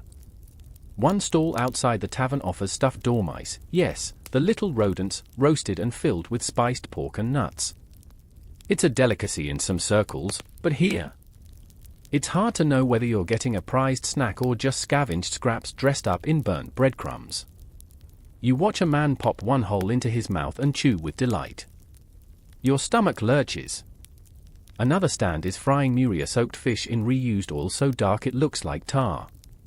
Muria, a byproduct of garum, was cheaper and more acidic, often used by lower-tier vendors as a salt substitute. It had the benefit of preserving things longer, and the unfortunate side effect of tasting like pickled seawater. You pass on the fish. Then there are the mystery meats. Some stalls offer grilled skewers, meat hunks stabbed onto thin rods and charred over coals. You ask the vendor what kind it is. He smiles but doesn't answer, which tells you everything. It could be goat. Could be dog. Could be the last remnants of a pig's cheek or a bird's innards. Romans were famously thrifty, and the rule of street food was, waste nothing. That included organ meat, snouts, tails, and whatever else could be scraped clean. You hesitate, remembering a fringe tidbit. In poorer districts, it wasn't uncommon for vendors to source meat from animals that had died of illness or injury, not slaughtered properly. It saved money, and after a hard roast and a bit of garum, few could tell the difference. And yet, people eat, laugh, argue, drink. This is Rome's lifeblood. The dirt, the heat, the sour wine, it all fades into a kind of gritty charm. A crusty woman nearby is selling boiled cabbage with honey, scooping it from a dented bronze pot with a ladle that's seen better decades. It's surprisingly tasty if you ignore the metallic aftertaste and the mystery grit that crunches with each bite. You think about how people survived this, and not just survived, but thrived. Maybe their guts were stronger, or maybe constant exposure toughened their bodies. Or maybe they just lived shorter lives and never knew why. You pause near a makeshift stall selling cheese wrapped in fig leaves. The vendor warns you it's sharp, which turns out to be an understatement. The cheese is borderline fermented, bordering on dangerous. Romans liked their dairy pungent, especially in cheaper parts of the city. Sometimes the flavor was intentional. Sometimes it was just time and heat doing their thing. Even now, your stomach rolls a little. You're not sure if it's from the cabbage, the wine, or simply the accumulation of ancient culinary abuse. A cat yowls nearby, chasing a rat underfoot, and you step back instinctively. You're reminded again that cleanliness here is relative, and vermin are a nightly companion. As you prepare to leave, someone stumbles out of the tavern and vomits loudly into the gutter. You step around it, unsurprised. The gutter stinks of old wine, urine, rotting food, and the city's layered decay. Rome may be the center of the world, but after dark, it's also a petri dish for every ailment you can imagine. Still, you can't help but marvel at the city's appetite. This isn't sterile, curated history. This is raw and living and messy. Every stall, every dish, every wretched smell tells a story about who Romans were, how they lived, and what they were willing to eat when no one was watching. As you walk back through the shadows, past glowing hearths and oil-lamped faces, you promise yourself you'll be more careful tomorrow. But deep down, you know you'll try something else anyway. You always do. The next morning unfolds like a slow, reluctant yawn across the city. The cool dawn air is sharp with the scent of wet stone and distant baking bread, but your stomach churns quietly in protest, still unsettled from the late-night escapades among the popini. You trudge through the quieter streets, watching the first vendors prepare for a new day, setting up wooden carts, lighting fires, and unpacking baskets of produce and grains. Yet, you can't shake a creeping question: what did ancient Romans actually eat for breakfast, and why might you still regret ordering that first bite? Breakfast in ancient Rome, or ientaculum as it was called, was a far cry from your modern café latte and flaky croissant. For the average Roman, it was often a quick, simple affair. Think dry bread dipped in wine or olive oil, maybe some salted fish or leftover cold meat if you were lucky. The wealthy might enjoy fresh fruit, eggs, or cheese, but most commoners grabbed whatever was cheap and filling. You find a street vendor hawking ponies, small loaves of bread still warm from the oven. The smell is inviting, earthy, yeasty, but you notice a thin layer of dust settled on the basket. Bread was a staple, but it wasn't always as fresh as it looked. Sometimes, it was baked a day or two earlier and sold day old, which could make it stale and hard as a rock. Street vendors sometimes softened it with wine or olive oil, but it was hardly the comforting breakfast you might hope for. Historians still argue whether Romans ate breakfast daily or often skipped it altogether, saving their appetite for the larger midday meal, cena. Some sources suggest breakfast was considered unnecessary by the elite, seen as a meal only for the laboring classes, which sounds a bit harsh but probably rings true. You spot a vendor selling gustum, small, savory snacks like olives, cheese, or spice nuts, meant to whet the appetite before the main meal. Olives were everywhere, black, green, salted, marinated, an easy and calorie-dense snack, though sometimes they were so salty you needed a small cup of water just to wash them down. Cheese was another popular option, ranging from fresh, soft curds to aged, crumbly varieties that packed a sharp punch. Speaking of cheese, you're handed a small chunk wrapped in fig leaves. The smell is strong, almost pungent, and it's slightly sticky to the touch. Romans loved their cheeses with character, sometimes bordering on downright funky, but this one leaves you wondering how many flies have mingled in during its journey from farm to street stall. Here's a quirky fact: some Roman cheeses were actually made with the addition of animal rennet from the stomachs of goats or sheep, which helped curdle the milk but could also contribute to that interesting flavor profile. You try not to imagine the enzymes at work. Breakfast wasn't just about what you ate but where you ate. Many Romans had no kitchens at home, especially in insulae, the crowded apartment blocks, so eating street food or grabbing something quick from a vendor was the norm. The idea of a sit-down breakfast table was mostly a luxury for the rich. You take a sip from a small clay cup filled with posca, a popular drink among soldiers and laborers. It's a sour mix of vinegar, water, and sometimes herbs, prized for its thirst-quenching properties and its ability to kill bacteria. You think about how this might be a primitive ancestor of today's kombucha, except without the trendy label or Instagram appeal. But there's a catch: posca's tangy acidity could also irritate an already sensitive stomach, and it was often the only refreshing drink available to many. You wonder if this morning's unsettled feeling might be partly thanks to last night's wine and today's vinegar drink combo. You notice a young boy selling globuli, little fried dough balls sprinkled with honey. They look tempting, shiny and sweet, but you're wary. Fried foods were popular but tricky. The oil used was usually reused multiple times, sometimes for days, which could lead to unpleasant flavors and potential health risks. In fact, the reusing of cooking oil is something historians still debate. Some suggest the Romans had ways to filter or renew their oils, but others think street vendors were less picky, meaning you'd be biting into oil that had seen more frying cycles than a modern fast food joint's fryer basket. You munch cautiously on one globulus and grimace as the oil leaves a greasy film on your fingers. The honey coating helps, but you can't shake the thought of what else might be lurking in that reused oil. Maybe it's better than starving, you think. Breakfast sets the tone for the day, but if you were hoping for cleanliness or safety, you're going to be disappointed. The risks of bacterial contamination, spoiled ingredients, and unwashed hands are high. You remember reading a fringe tidbit about some Romans rubbing their bread with vinegar before eating to kill germs, a kind of ancient food safety hack, but hardly foolproof. In the background, you hear the sounds of carts rolling over stones, children shouting, and vendors bargaining. The city wakes up fully, ready to throw you into the fray of its relentless appetite. You swallow hard, knowing that what comes next, lunch, or prandium, will be even more tempting and dangerous. By midday, the streets of Rome pulse with new energy. You weave through the throng, merchants calling out their wares, the clang of blacksmiths, children darting between legs, and find yourself back at the heart of the city's eating frenzy. This is prandium, the Roman equivalent of lunch, though don't expect a leisurely midday break. For most Romans, lunch was quick, practical, and often eaten on the go, perfect for a busy populace with no time for fancy dining. You spot a stall where a burly vendor flips thick, oily pancakes, placentae, laden with honey and cheese.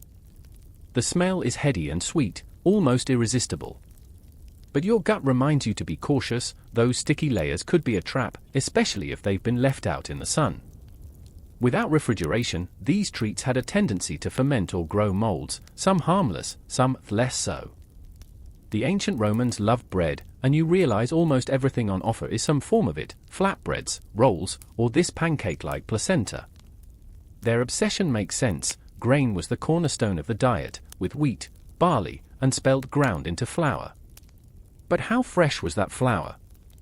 And more importantly, how clean was the milling equipment? You shudder at the thought of ancient grain mills buzzing with dust, animal hair, and, if you're unlucky, a stray insect or two. In the bustling market, you also spy a vendor selling pools, a kind of porridge made from spelt or barley. It's thick, hearty, and surprisingly nutritious, often enhanced with herbs or bits of meat. The Romans prized pools as a staple, especially among soldiers and the lower classes. You decide to try a spoonful. The texture is grainy and a little bland, but comforting in a way. Curiously, some street cooks would spike pools with garum to punch up the flavor. You recall how that fermented fish sauce was the ketchup of its time, but you can't help wondering if mixing it with porridge might have been a step too far for some palates. The midday meal was also the perfect time to indulge in fresh vegetables, though fresh is relative. Vendors unload baskets heaped with leafy greens, radishes, onions, and peas. You pick up a small bundle of wild asparagus. The taste is sharp, slightly bitter, and very green. Romans often ate vegetables raw or lightly cooked, a tradition that historians still debate as to how widespread it really was. For protein, most street foods offered cheap cuts of pork or fish. You watch as a vendor chops up a greasy pork stew and ladles it onto slices of bread.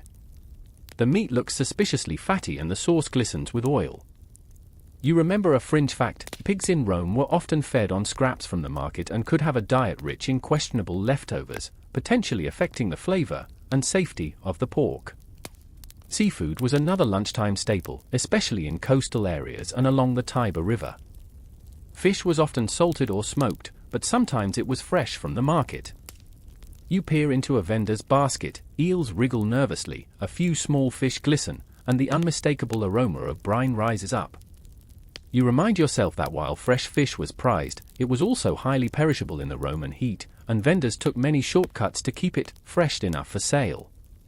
Historians still argue whether Roman street vendors regularly sold spoiled or dangerously old fish, or if they were more careful, possibly because of a sophisticated taste and social shame around bad fish. You decide to risk a small portion of grilled fish, but you keep an eye on the vendor's utensils, which have clearly seen better days. His hands are bare, and you spot flies swarming around the basket. The bustling midday scene also highlights another problem: water quality. You spot people filling their clay cups at a nearby fountain, but the water looks murky, and you know from ancient texts that Rome's water supply, while engineering marvel, was not always pristine at the point of use. Contamination from waste and stagnant pools was a serious concern, and stomach illnesses from bad water were common. Some Romans tried to mitigate this risk by drinking wine diluted with water or by boiling water before use, but street vendors couldn't always be trusted to take such precautions. A vendor offers you a cup of mulsum, a sweetened wine mixed with honey, touted as both delicious and medicinal. It's thick, syrupy, and borderline cloying. You sip carefully, wondering if the added honey was used to mask the taste of poor quality wine or to preserve the liquid a little longer. Either way, it's easier on your stomach than last night's Popina wine. Lunch is also a time for snacking on nuts and fruits. You grab a handful of roasted chestnuts, easy to carry, energy-dense, and fairly safe compared to meat. Figs and dates are another treat, but you remain wary. Fruit was susceptible to pests and spoilage, and ancient Romans often coated their dried fruit with sugar or honey to help preserve it. You remember a quirky tidbit: Romans sometimes stored dried fruit in jars sealed with wax, a primitive form of airtight container. It worked fairly well, but these storage jars were expensive, so street vendors probably skipped such luxuries. By now, the sun is high and the crowds have thickened. You feel the sticky heat again and glance nervously at the food left uncovered, the flies, the dog sniffing around the leftovers.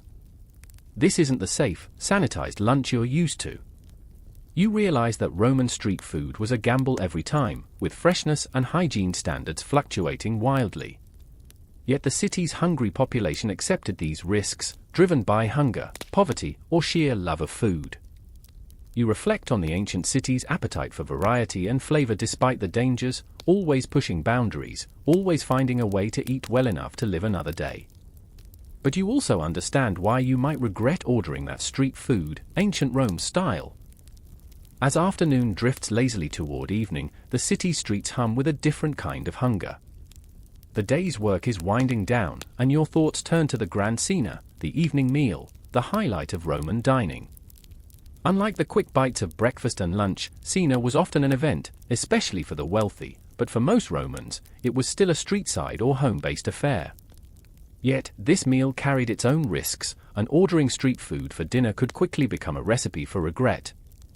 The evening food stalls glow warmly under oil lamps and lanterns, casting flickering shadows over wares stacked high, roasted meats, stews, bread, cheeses, and an assortment of cooked vegetables. You wander among them, drawn by the scent of roasting pork mixed with aromatic herbs. Your stomach growls in uneasy anticipation. Dinner was often the most varied meal, but also the most complicated. Romans loved experimenting with flavors, honey and fish sauce in the same dish, spices imported from far-flung provinces, and even some downright bizarre ingredients.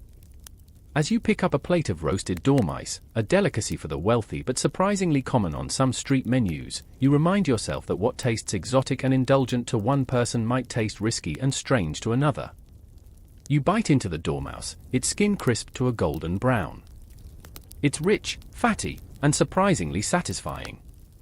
But you recall a quirky fact: the dormice were often fattened in special jars, called gleraria, with chestnuts and walnuts, essentially ancient foie gras. Sounds fancy, right? Yet you wonder how hygienic those jars really were. Dinner tables often featured a dish called garum, that infamous fermented fish sauce. You watch a vendor ladle it generously over a bowl of lentils. Its pungent aroma hits your nose like a punch, reminding you how essential and yet divisive this sauce was. Historians still argue whether garum was used as a condiment or a base ingredient. Either way, its bacteria-rich fermentation probably aided digestion but could also trigger unpleasant stomach upsets. Street food vendors weren't always selective about their ingredients. The cuts of meat used were often cheap: pig's trotters, intestines, offal, which were tasty but more prone to spoilage and contamination. You eye a pot of botulus, a type of blood sausage cooked in thick sauce, and wonder about the source of that blood and how fresh it really is. The challenge with street food is not just what it is, but how it's handled. Cooking equipment was rudimentary, fires were open, and clean water was scarce. A vendor might reuse cooking fat all day or neglect to clean knives and chopping boards. Cross-contamination was an unseen enemy. And then there's the ever-present risk of parasites. Tapeworms, roundworms, and other creepy critters were common in Roman food due to the lack of hygiene and proper cooking. You remind yourself of a fringe fact: some Romans believed that eating certain herbs or drinking wine diluted with herbs could help expel these unwelcome guests, though effectiveness was probably hit or miss. You think about the typical popina, the Roman version of a tavern or cheap eatery, where much of the evening street food came from. They were lively places with a mix of locals and travelers, often dimly lit and crowded. The air thick with smoke, chatter, and the smell of cooking, these popini were social hubs but also hotspots for foodborne illness. You notice a group of men sharing a large platter of maritum, a cheese and herb spread eaten with bread. Simple, yes, but the cheese here is soft, unpasteurized, and kept out in the open. Soft cheeses were delicious but carried a high risk of bacterial contamination. Wine flowed freely, as usual. You watch a vendor pour a goblet from a large jug of vinum.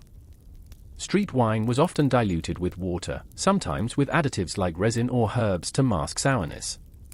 While safer than water alone, it was hardly guaranteed to be clean or healthy.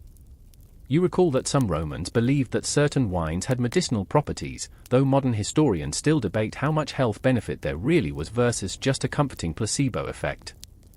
Even the humble bread that accompanied dinner could be suspect. You spot a basket of small rolls, but some have small black spots, mold, you suspect.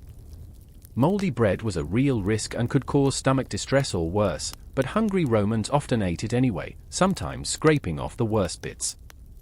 Despite all this, Roman street food was a sensory adventure: vivid smells, bold flavors, and an endless variety of textures.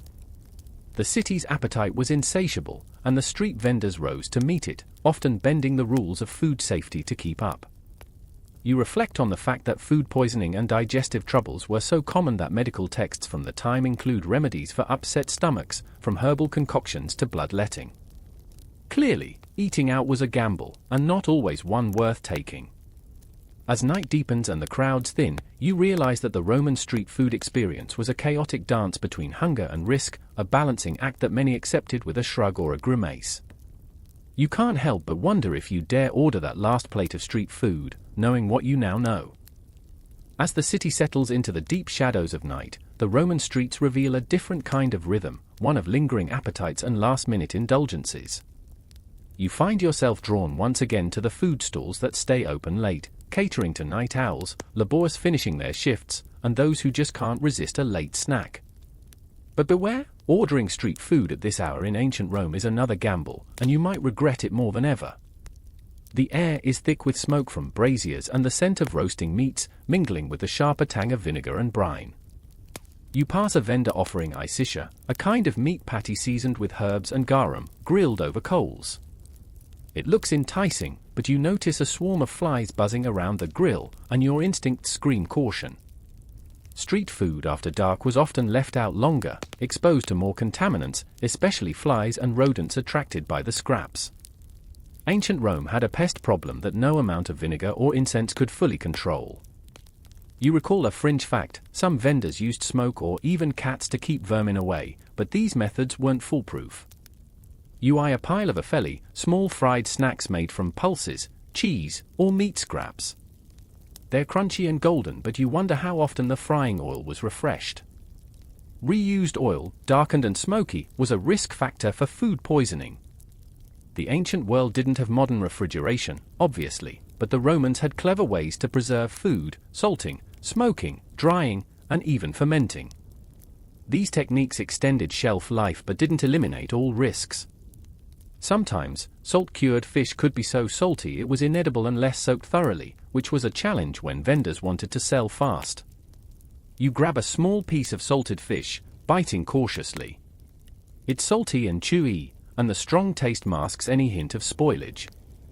But you remember reading that some Romans believed eating too much salted fish could cause kidney problems or digestive distress, a warning that seems all too relevant here.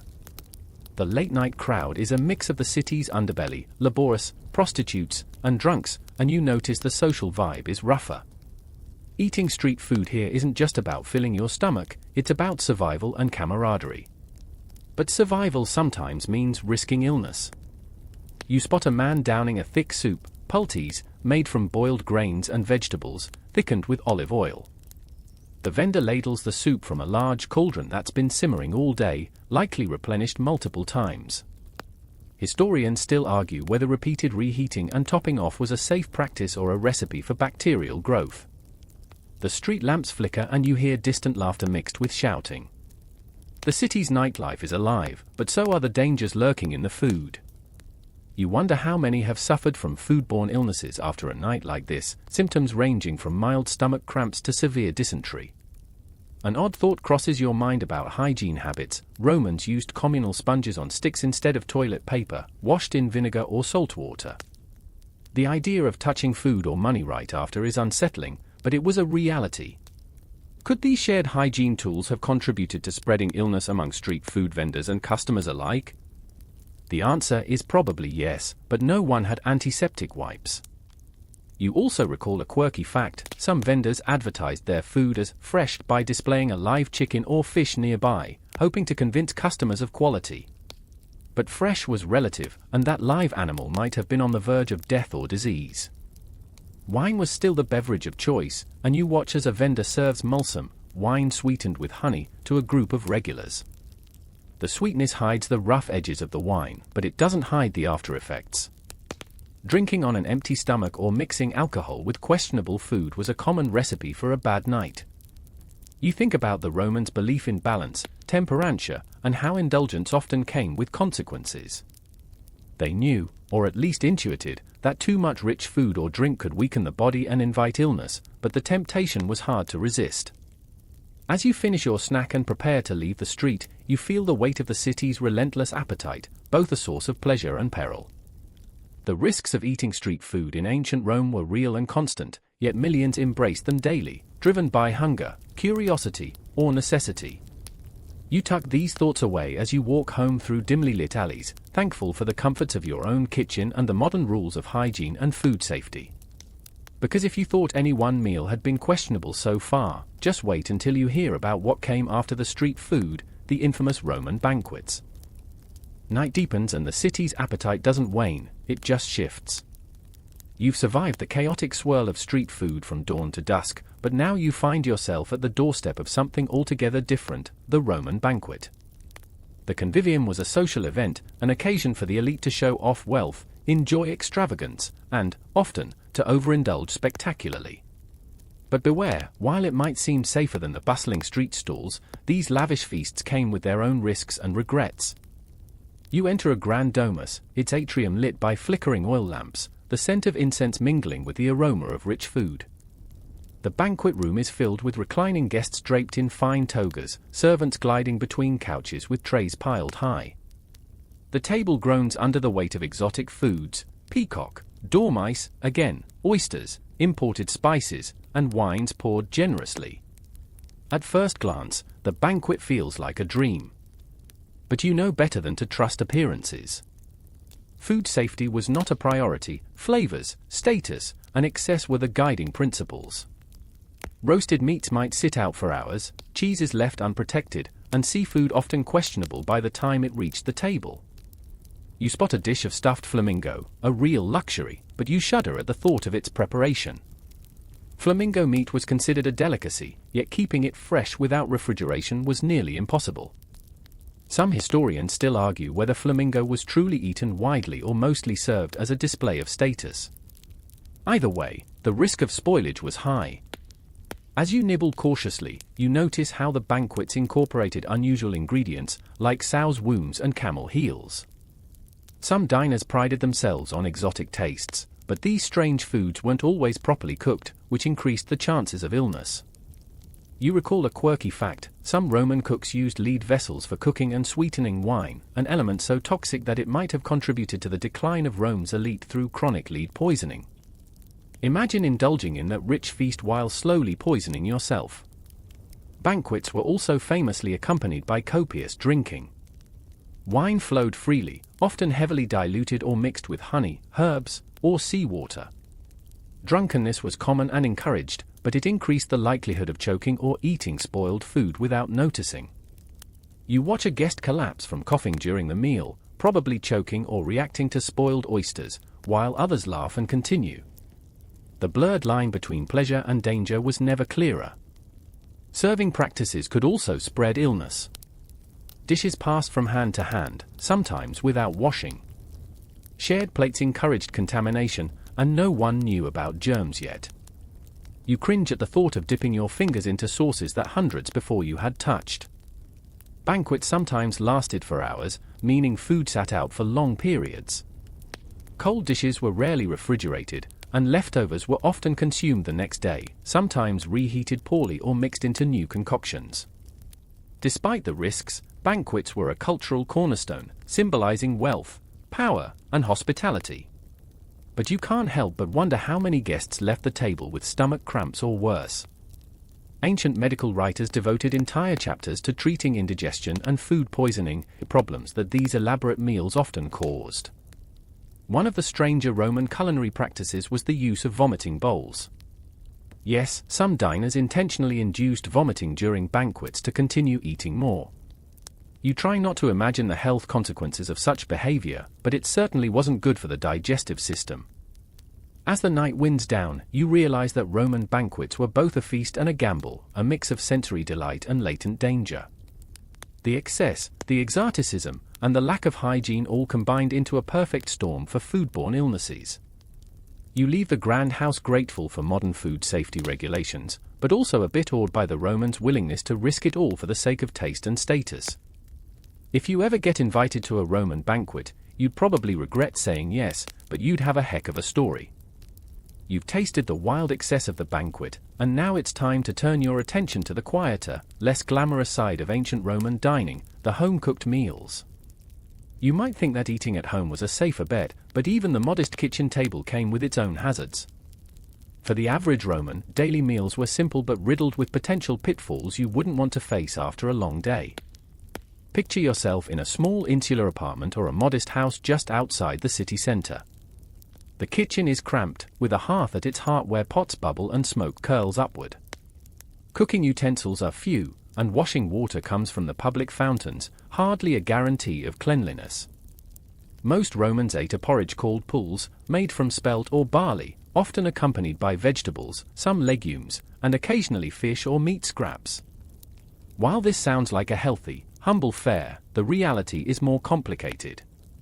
Grains and legumes had to be stored carefully to avoid infestation by weevils or mold, but storage methods were rudimentary at best.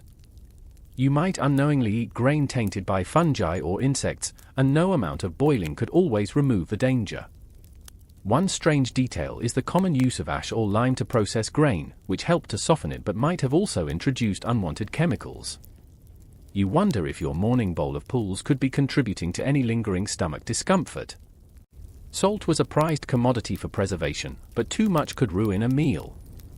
You spot a jar of pickled vegetables on the shelf, and remember that excessive salt not only dehydrated the body but might have worsened kidney problems already prevalent in the city.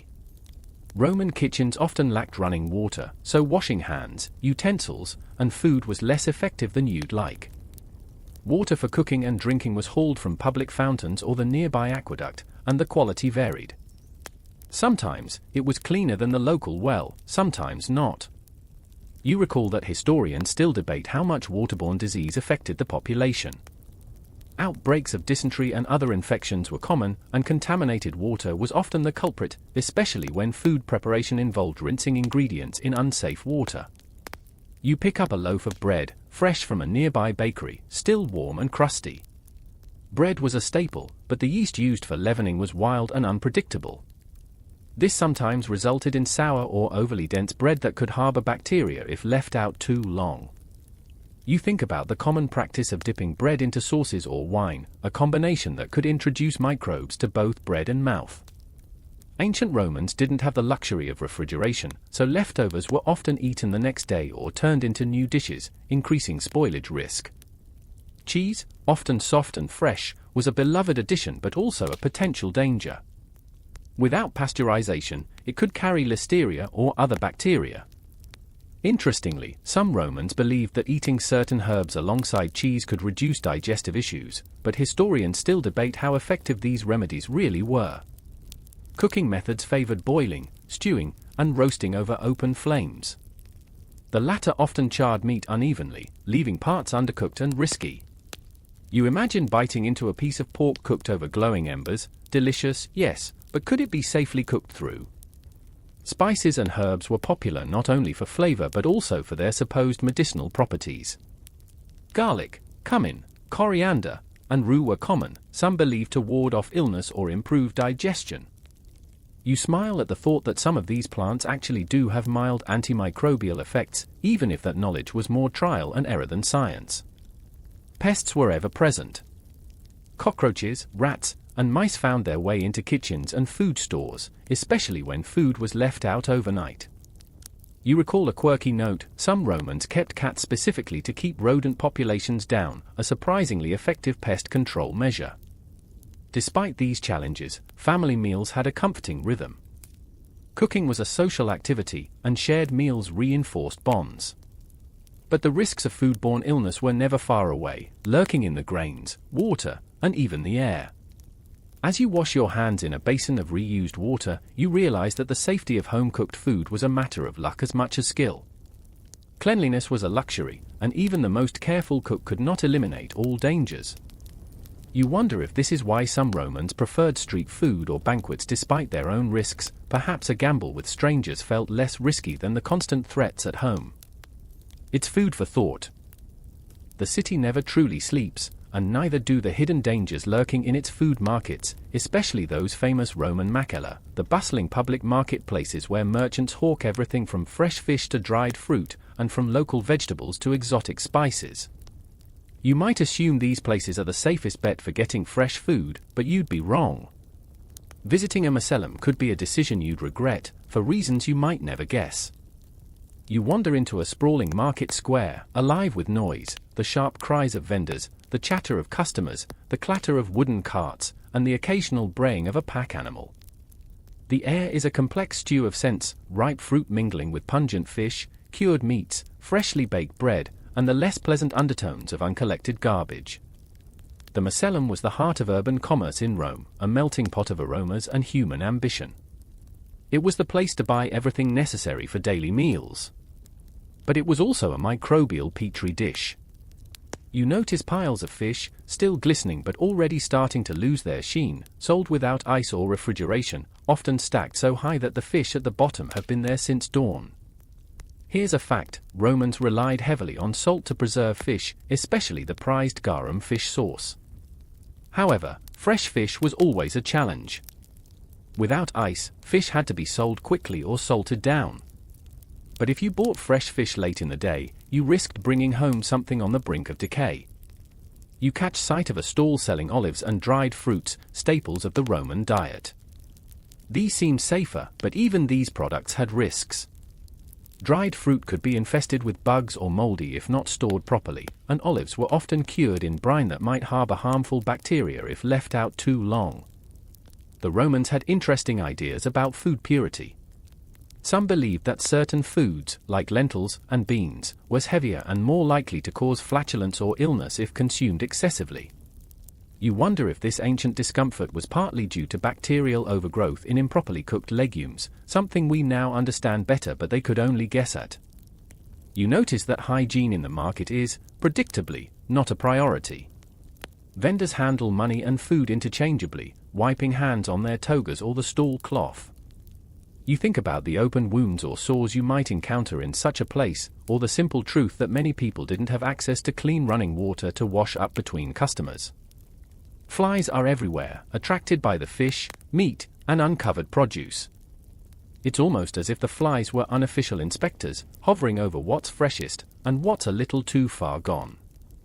A quirky tidbit: some vendors hung sprigs of rue or other strong-smelling herbs near their goods, believing these would repel flies or bad spirits that could spoil food. Historians still debate how effective these methods were, but it's clear the Romans tried everything short of refrigeration to keep pests at bay. You move past the meat stalls, where freshly butchered cuts hang openly. Meat was a luxury for many, but the poor bought cheaper cuts, often the tougher or less desirable parts. These were more prone to spoilage because they had more connective tissue and fat, which went rancid quickly. You glimpse a vendor offering sausages made from pork and spices, a popular snack. But you hesitate: sausages require thorough cooking to kill parasites and bacteria, and street vendors sometimes cut corners. You remember that trichinosis, caused by undercooked pork, was a real risk in the ancient world, though no one knew the exact cause at the time. You overhear a heated argument between two buyers about whether the meat came from animals raised inside the city or brought in from the countryside. This wasn't just a question of freshness, but also disease risk. Animals crowded into urban pens could be sick, spreading infections through their meat. The market is also home to a surprising variety of insects for sale. Yes, insects.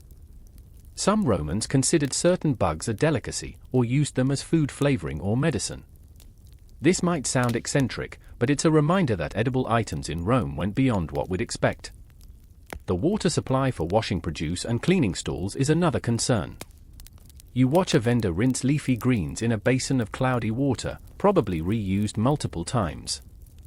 You shudder to think about what microbes might be lurking in that murky pool. You realize that buying food at the Macellum was a high-stakes game of trust, luck, and a dash of desperation. The freshest, safest items often sold out early, leaving latecomers to pick over the less desirable leftovers. The smells, the crowds, the lack of sanitation, it all paints a vivid picture of how Romans navigated daily risks. You might be tempted to think, at least I'd cook it properly once I got home, but then you recall the limited kitchen conditions, the lack of refrigeration, and the tendency to eat leftovers that sat for days. As you leave the market, bags in hand, you can't help but marvel at the resilience of the Romans. They lived and ate in an environment far less forgiving than yours, yet they thrived, adapted, and developed surprisingly sophisticated food traditions. Still, you quietly vow to be very picky about your own food sources when you're back in the modern world. After navigating the bustling Macellum, you might think you're done with ancient Rome's food hazards, but no, you're about to discover just how risky dining out truly was in this city of contrasts. Welcome to the world of Roman street food, the tantalizing, chaotic, and often questionable meals served up from smoky stalls, wooden carts, and busy corner kitchens. You're hungry, the city streets buzz with life, and the vendors call out their wares, but before you bite into that piping hot morsel, remember, the Roman street food scene was a minefield of dangers you probably won't survive. You find yourself drawn to a cluster of food stalls near a busy forum intersection. Smoke curls up from grills and open fires, mingling with the aroma of frying garum-slicked fish, roasted meats, and oily pastries. The noise is a mix of sizzling, shouting, and the clink of coins. These street vendors, Thermopolia, were the fast food joints of Rome, serving quick, ready-to-eat meals to the city's working classes, slaves, and travelers who lacked kitchens of their own. But fast didn't mean clean or safe. You order a steaming bowl of maritum, a pungent cheese and herb spread served with crusty bread, and a skewer of spiced pork. The food looks delicious, the vendor friendly enough, but the truth is, you're rolling the dice. Street vendors often reused cooking fat multiple times a day. The oil was strained poorly, if at all, and allowed to go rancid. Imagine biting into fried bread soaked in this old grease, your stomach might send a formal complaint later. And then there's the matter of water. Vendors used it for cooking and cleaning, but often the water came from questionable sources, sometimes even recycled grey water. This could lead to a whole slew of intestinal troubles. You notice flies buzzing freely around open dishes. The concept of covering food to keep pests off was more of a polite suggestion than an actual rule. Vendors even sometimes sprinkled herbs or smoked to mask odors rather than clean surfaces. Here's a bizarre fact: some Thermopolia used animal dung or urine to clean cooking pots and grills. While it sounds disgusting, the ammonia in urine was thought to disinfect surfaces, a practice you might want to skip next time you're cleaning your kitchen. Historians still debate the exact impact of these practices on public health, but it's safe to say that many Roman street eaters frequently suffered from stomach ailments, parasites, and food poisoning. The variety of street food was impressive: fried fish, sausages, lentil soups, pancakes, honeyed cakes, and sometimes even dormice. But many of these foods were cooked or held at unsafe temperatures, creating perfect conditions for bacteria. You watch a vendor quickly drop raw meat on skewers and throw it directly on the grill without washing hands or utensils. Cross-contamination was a given. And since refrigeration was non-existent, leftovers were often reheated poorly or mixed into new batches, increasing the risk of spoilage. The environment around the stalls wasn't much help either. Dust from unpaved roads, human waste from the streets, and animal droppings created a cloud of contaminants settling on the food.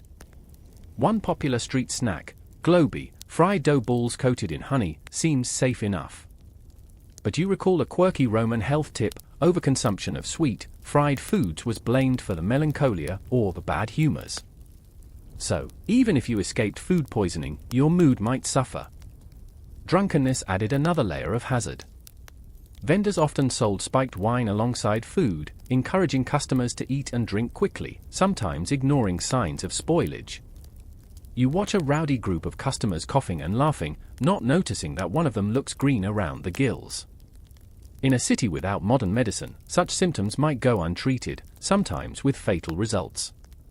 Despite the risks, Thermopolia were essential for many Romans. Cooking at home was a luxury not everyone enjoyed, especially in cramped insular apartments where open fires were dangerous and space limited.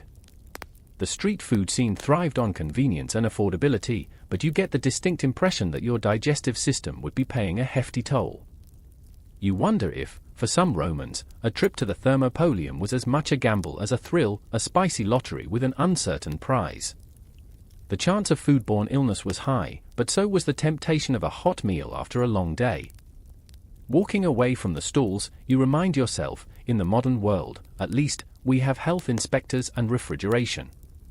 And when you're feeling peckish, a quick snack usually won't be a matter of life or death. You might think after all this risk, a nightcap or late snack would be safe enough, but in ancient Rome, even the simple pleasure of a tavern visit came with its own hazards. Welcome to the Roman popini, those dimly lit, smoky little inns and drinking dens where the city's less fortunate gather to eat, drink, and escape the daily grind. You're tired, maybe a bit buzzed, and decide to stop by. But be warned, the popina is no safe haven. Inside, the air is thick with smoke and the heavy smell of unwashed bodies. The low wooden tables wobble under the weight of clay cups and plates of leftover food. Flickering oil lamps cast dancing shadows on the cracked plaster walls. The place is noisy, filled with shouting and laughter, but also the low murmur of secretive conversations. It feels alive, and dangerous in equal measure. The popina served simple food, pulses, cheap stews, coarse bread, and locally brewed wine watered down to stretch a few sips further. You order a bowl of lentil stew and a cup of wine. The stew looks hearty but sits lukewarm, stirred repeatedly by a hand that also handled coins. You try not to think about the microscopic dangers swimming unseen. Food safety in popini was minimal. Cooking was done in bulk and often held at unsafe temperatures. Bacteria multiplied eagerly in these warm conditions, turning what should be a comforting meal into a potential source of serious illness. You realize that the wine, often diluted with water from questionable sources, could be even more dangerous than the food. Water contamination was a chronic problem in Rome, and the popina was no exception. Many patrons fell ill not from the wine's alcohol content but from what was mixed in. Here's a mainstream fact: archaeologists have found evidence that lead pipes contaminated Rome's water supply, and lead poisoning might have been widespread. While the wine was supposed to be diluted with water, sometimes that water was tainted, contributing to chronic health problems that modern historians still debate. On top of that, the tavern was a hotspot for parasitic infections. Fleas, lice, and even bedbugs found refuge among the cramped seating and wooden benches. You scratch an itch you didn't notice before and wonder how many unwelcome guests you might have picked up just by sitting here. The popina was also a center of social risk. Rowdy behavior often led to brawls, and food fights weren't unheard of. Sometimes, poisonings occurred, whether by accident or design. Historians still argue about how common deliberate food poisoning was in Roman taverns. You catch sight of a scruffy dog scavenging scraps from the floor, and it reminds you that stray animals were common in urban Rome. These animals could carry diseases, adding yet another layer of risk to your visit. Despite the dangers, popini fulfilled an important social function. For many Romans, especially slaves and the poor, they were one of the few places to relax, meet friends, and enjoy a quick meal outside the crowded home. You feel a pang of sympathy for those who relied on these places for comfort. Interestingly, some popini had graffiti on the walls, messages, jokes, and even complaints about food quality and service. These ancient Yelp reviews reveal that customers were aware of the risks and often skeptical of what they were served. You sip your wine cautiously and remember the phrase, "You are what you eat." In Rome, that might have meant exposure to a whole ecosystem of microbes, parasites, and chemical hazards, with little means to defend yourself. Walking out into the cooler night air, you feel fortunate to live in a world where health codes and refrigerators exist. Ancient Roman nightlife might have been lively and flavorful, but it came with a price you'd be wise to avoid. By now, you've wandered through the hazards of Rome's markets, Thermopolia, and Popini, and you might think you've seen it all. But the city's culinary dangers extend beyond stalls and taverns, to your very own kitchen, or what passed for one in ancient Rome. Imagine trying to cook and store food in a cramped, smoky apartment with limited access to fresh water, no refrigeration, and a city environment buzzing with rats, pests, and disease. Your insular apartment has a tiny hearth, a hole in the wall, really, that barely provides enough heat to cook a simple meal.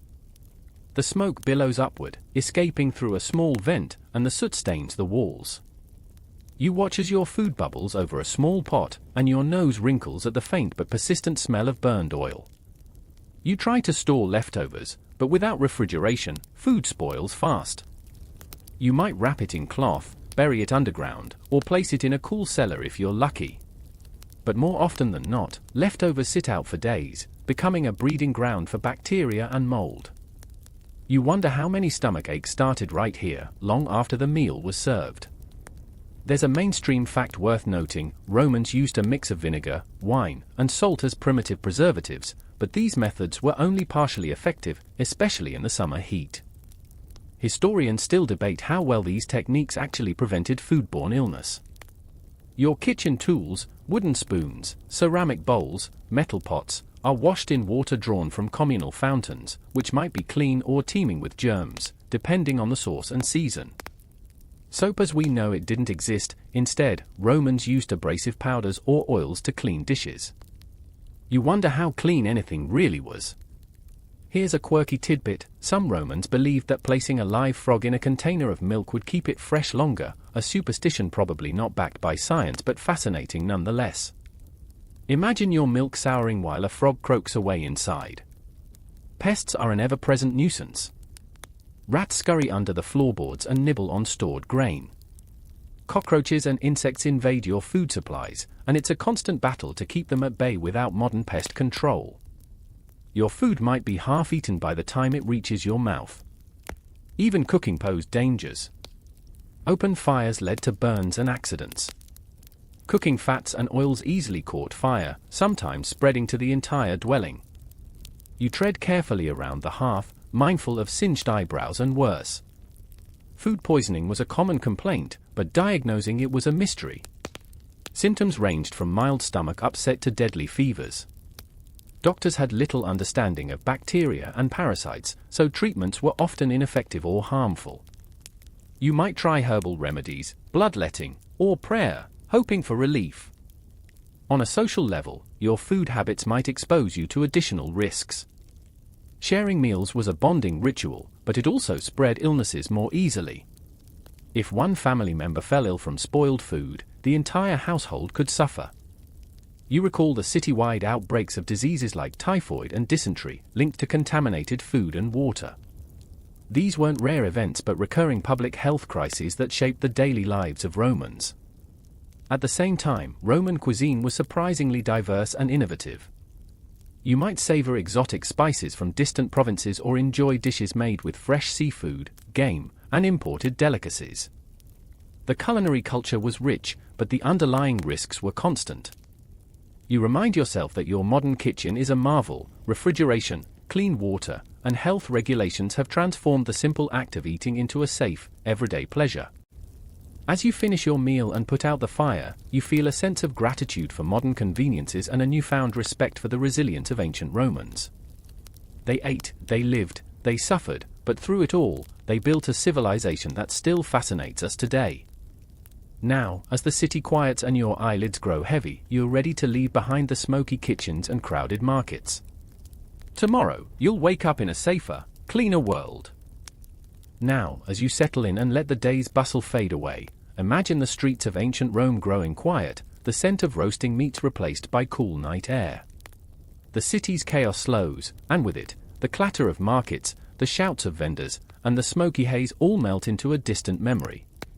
You've walked those crowded alleys and noisy taverns, glimpsed the risks behind every tempting morsel, and felt the fragile balance between survival and indulgence in a world without refrigerators or health inspectors. It's easy to forget how close food and danger once walked hand in hand, how every bite was a tiny gamble, and every meal a story of resilience. But here you are now, tucked safely away, with the comfort of modern kitchens and clean water humming softly around you.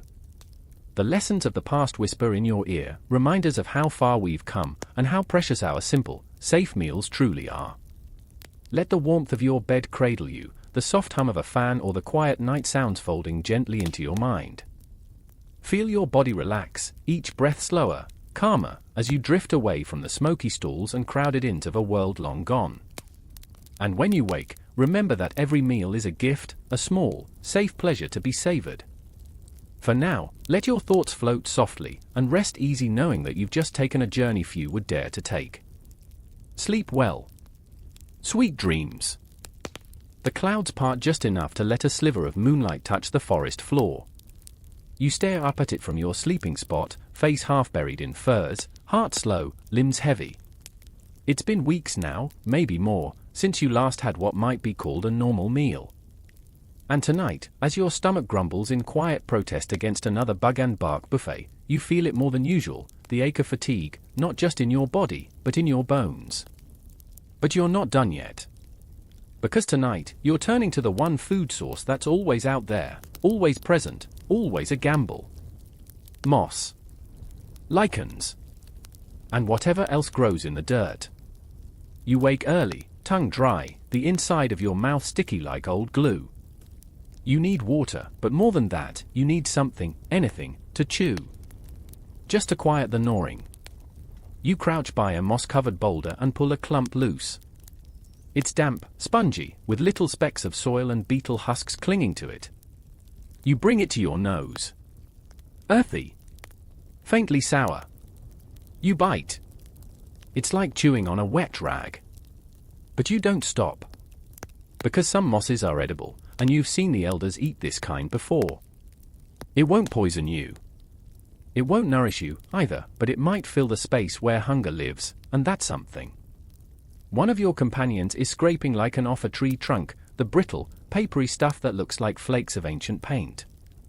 She's careful, some lichens are toxic, especially the yellow-orange kind. But this one's pale green, soft, almost velvety. She tosses a bit into her mouth and chews thoughtfully. Tastes like old socks, she mutters. You nod. Old socks would be an upgrade. Neanderthals weren't farmers. But they were foragers in the truest sense, sampling everything the land offered, testing, learning, remembering. Scholars still debate how extensive their plant knowledge was, especially in tough environments where vegetation was sparse. But evidence suggests they ate more greenery than once believed. You find a patch of sorrel, sharp little leaves shaped like hearts. You recognize these. Sour, yes, but edible. You crush a few in your hand, lick the juice. It stings your tongue, but in a good way. Like your body recognizes it. You share some with the others. Small grunts of approval follow. It's not a feast, but it's something alive, something growing, something fresh, even if only barely. A strange calm comes over you as you nibble on roots too stringy to chew and leaves too bitter to love. The forest is quiet, but not hostile. It's just indifferent. And you've stopped expecting kindness from it. You dig a small tuber from beneath a patch of grass. It's shriveled, wrinkled, no bigger than your thumb. You bite down. Surprise, it's sweet. Faintly. Like something halfway to food. You dig more. Others join in, like animals pawing at the earth. A quiet frenzy. By the end of the day, you've eaten moss, lichen, roots, 2 beetles, and something that might have been a mushroom but thankfully wasn't deadly. Your stomach is confused, but quiet. And that quiet is enough. Later, someone begins to hum. A soft, low tune, barely music, more like a memory turned into sound. You don't know the words. There probably aren't any. But you hum too. A tiny girl walks over and offers you half a worm. You smile, take it, and pretend to nibble. She beams like she's fed you a feast. That's the thing about these bad days. They wear you down, rub off your edges. But they also teach you things you'd never learn on a full stomach. Like how moss can be a meal. How laughter can echo louder when it's rare. How survival is made of thousands of tiny, terrible, brilliant choices. And here's the final quirky detail for you. In icy climates, certain indigenous people still chew on moss and lichen during lean winters, not for taste, not for calories, but to keep the stomach occupied. To keep hope alive, one soggy bite at a time. So you lie down that night, head on a rolled-up pelt, bones heavy, body spent. You made it through another day. Barely. Beautifully.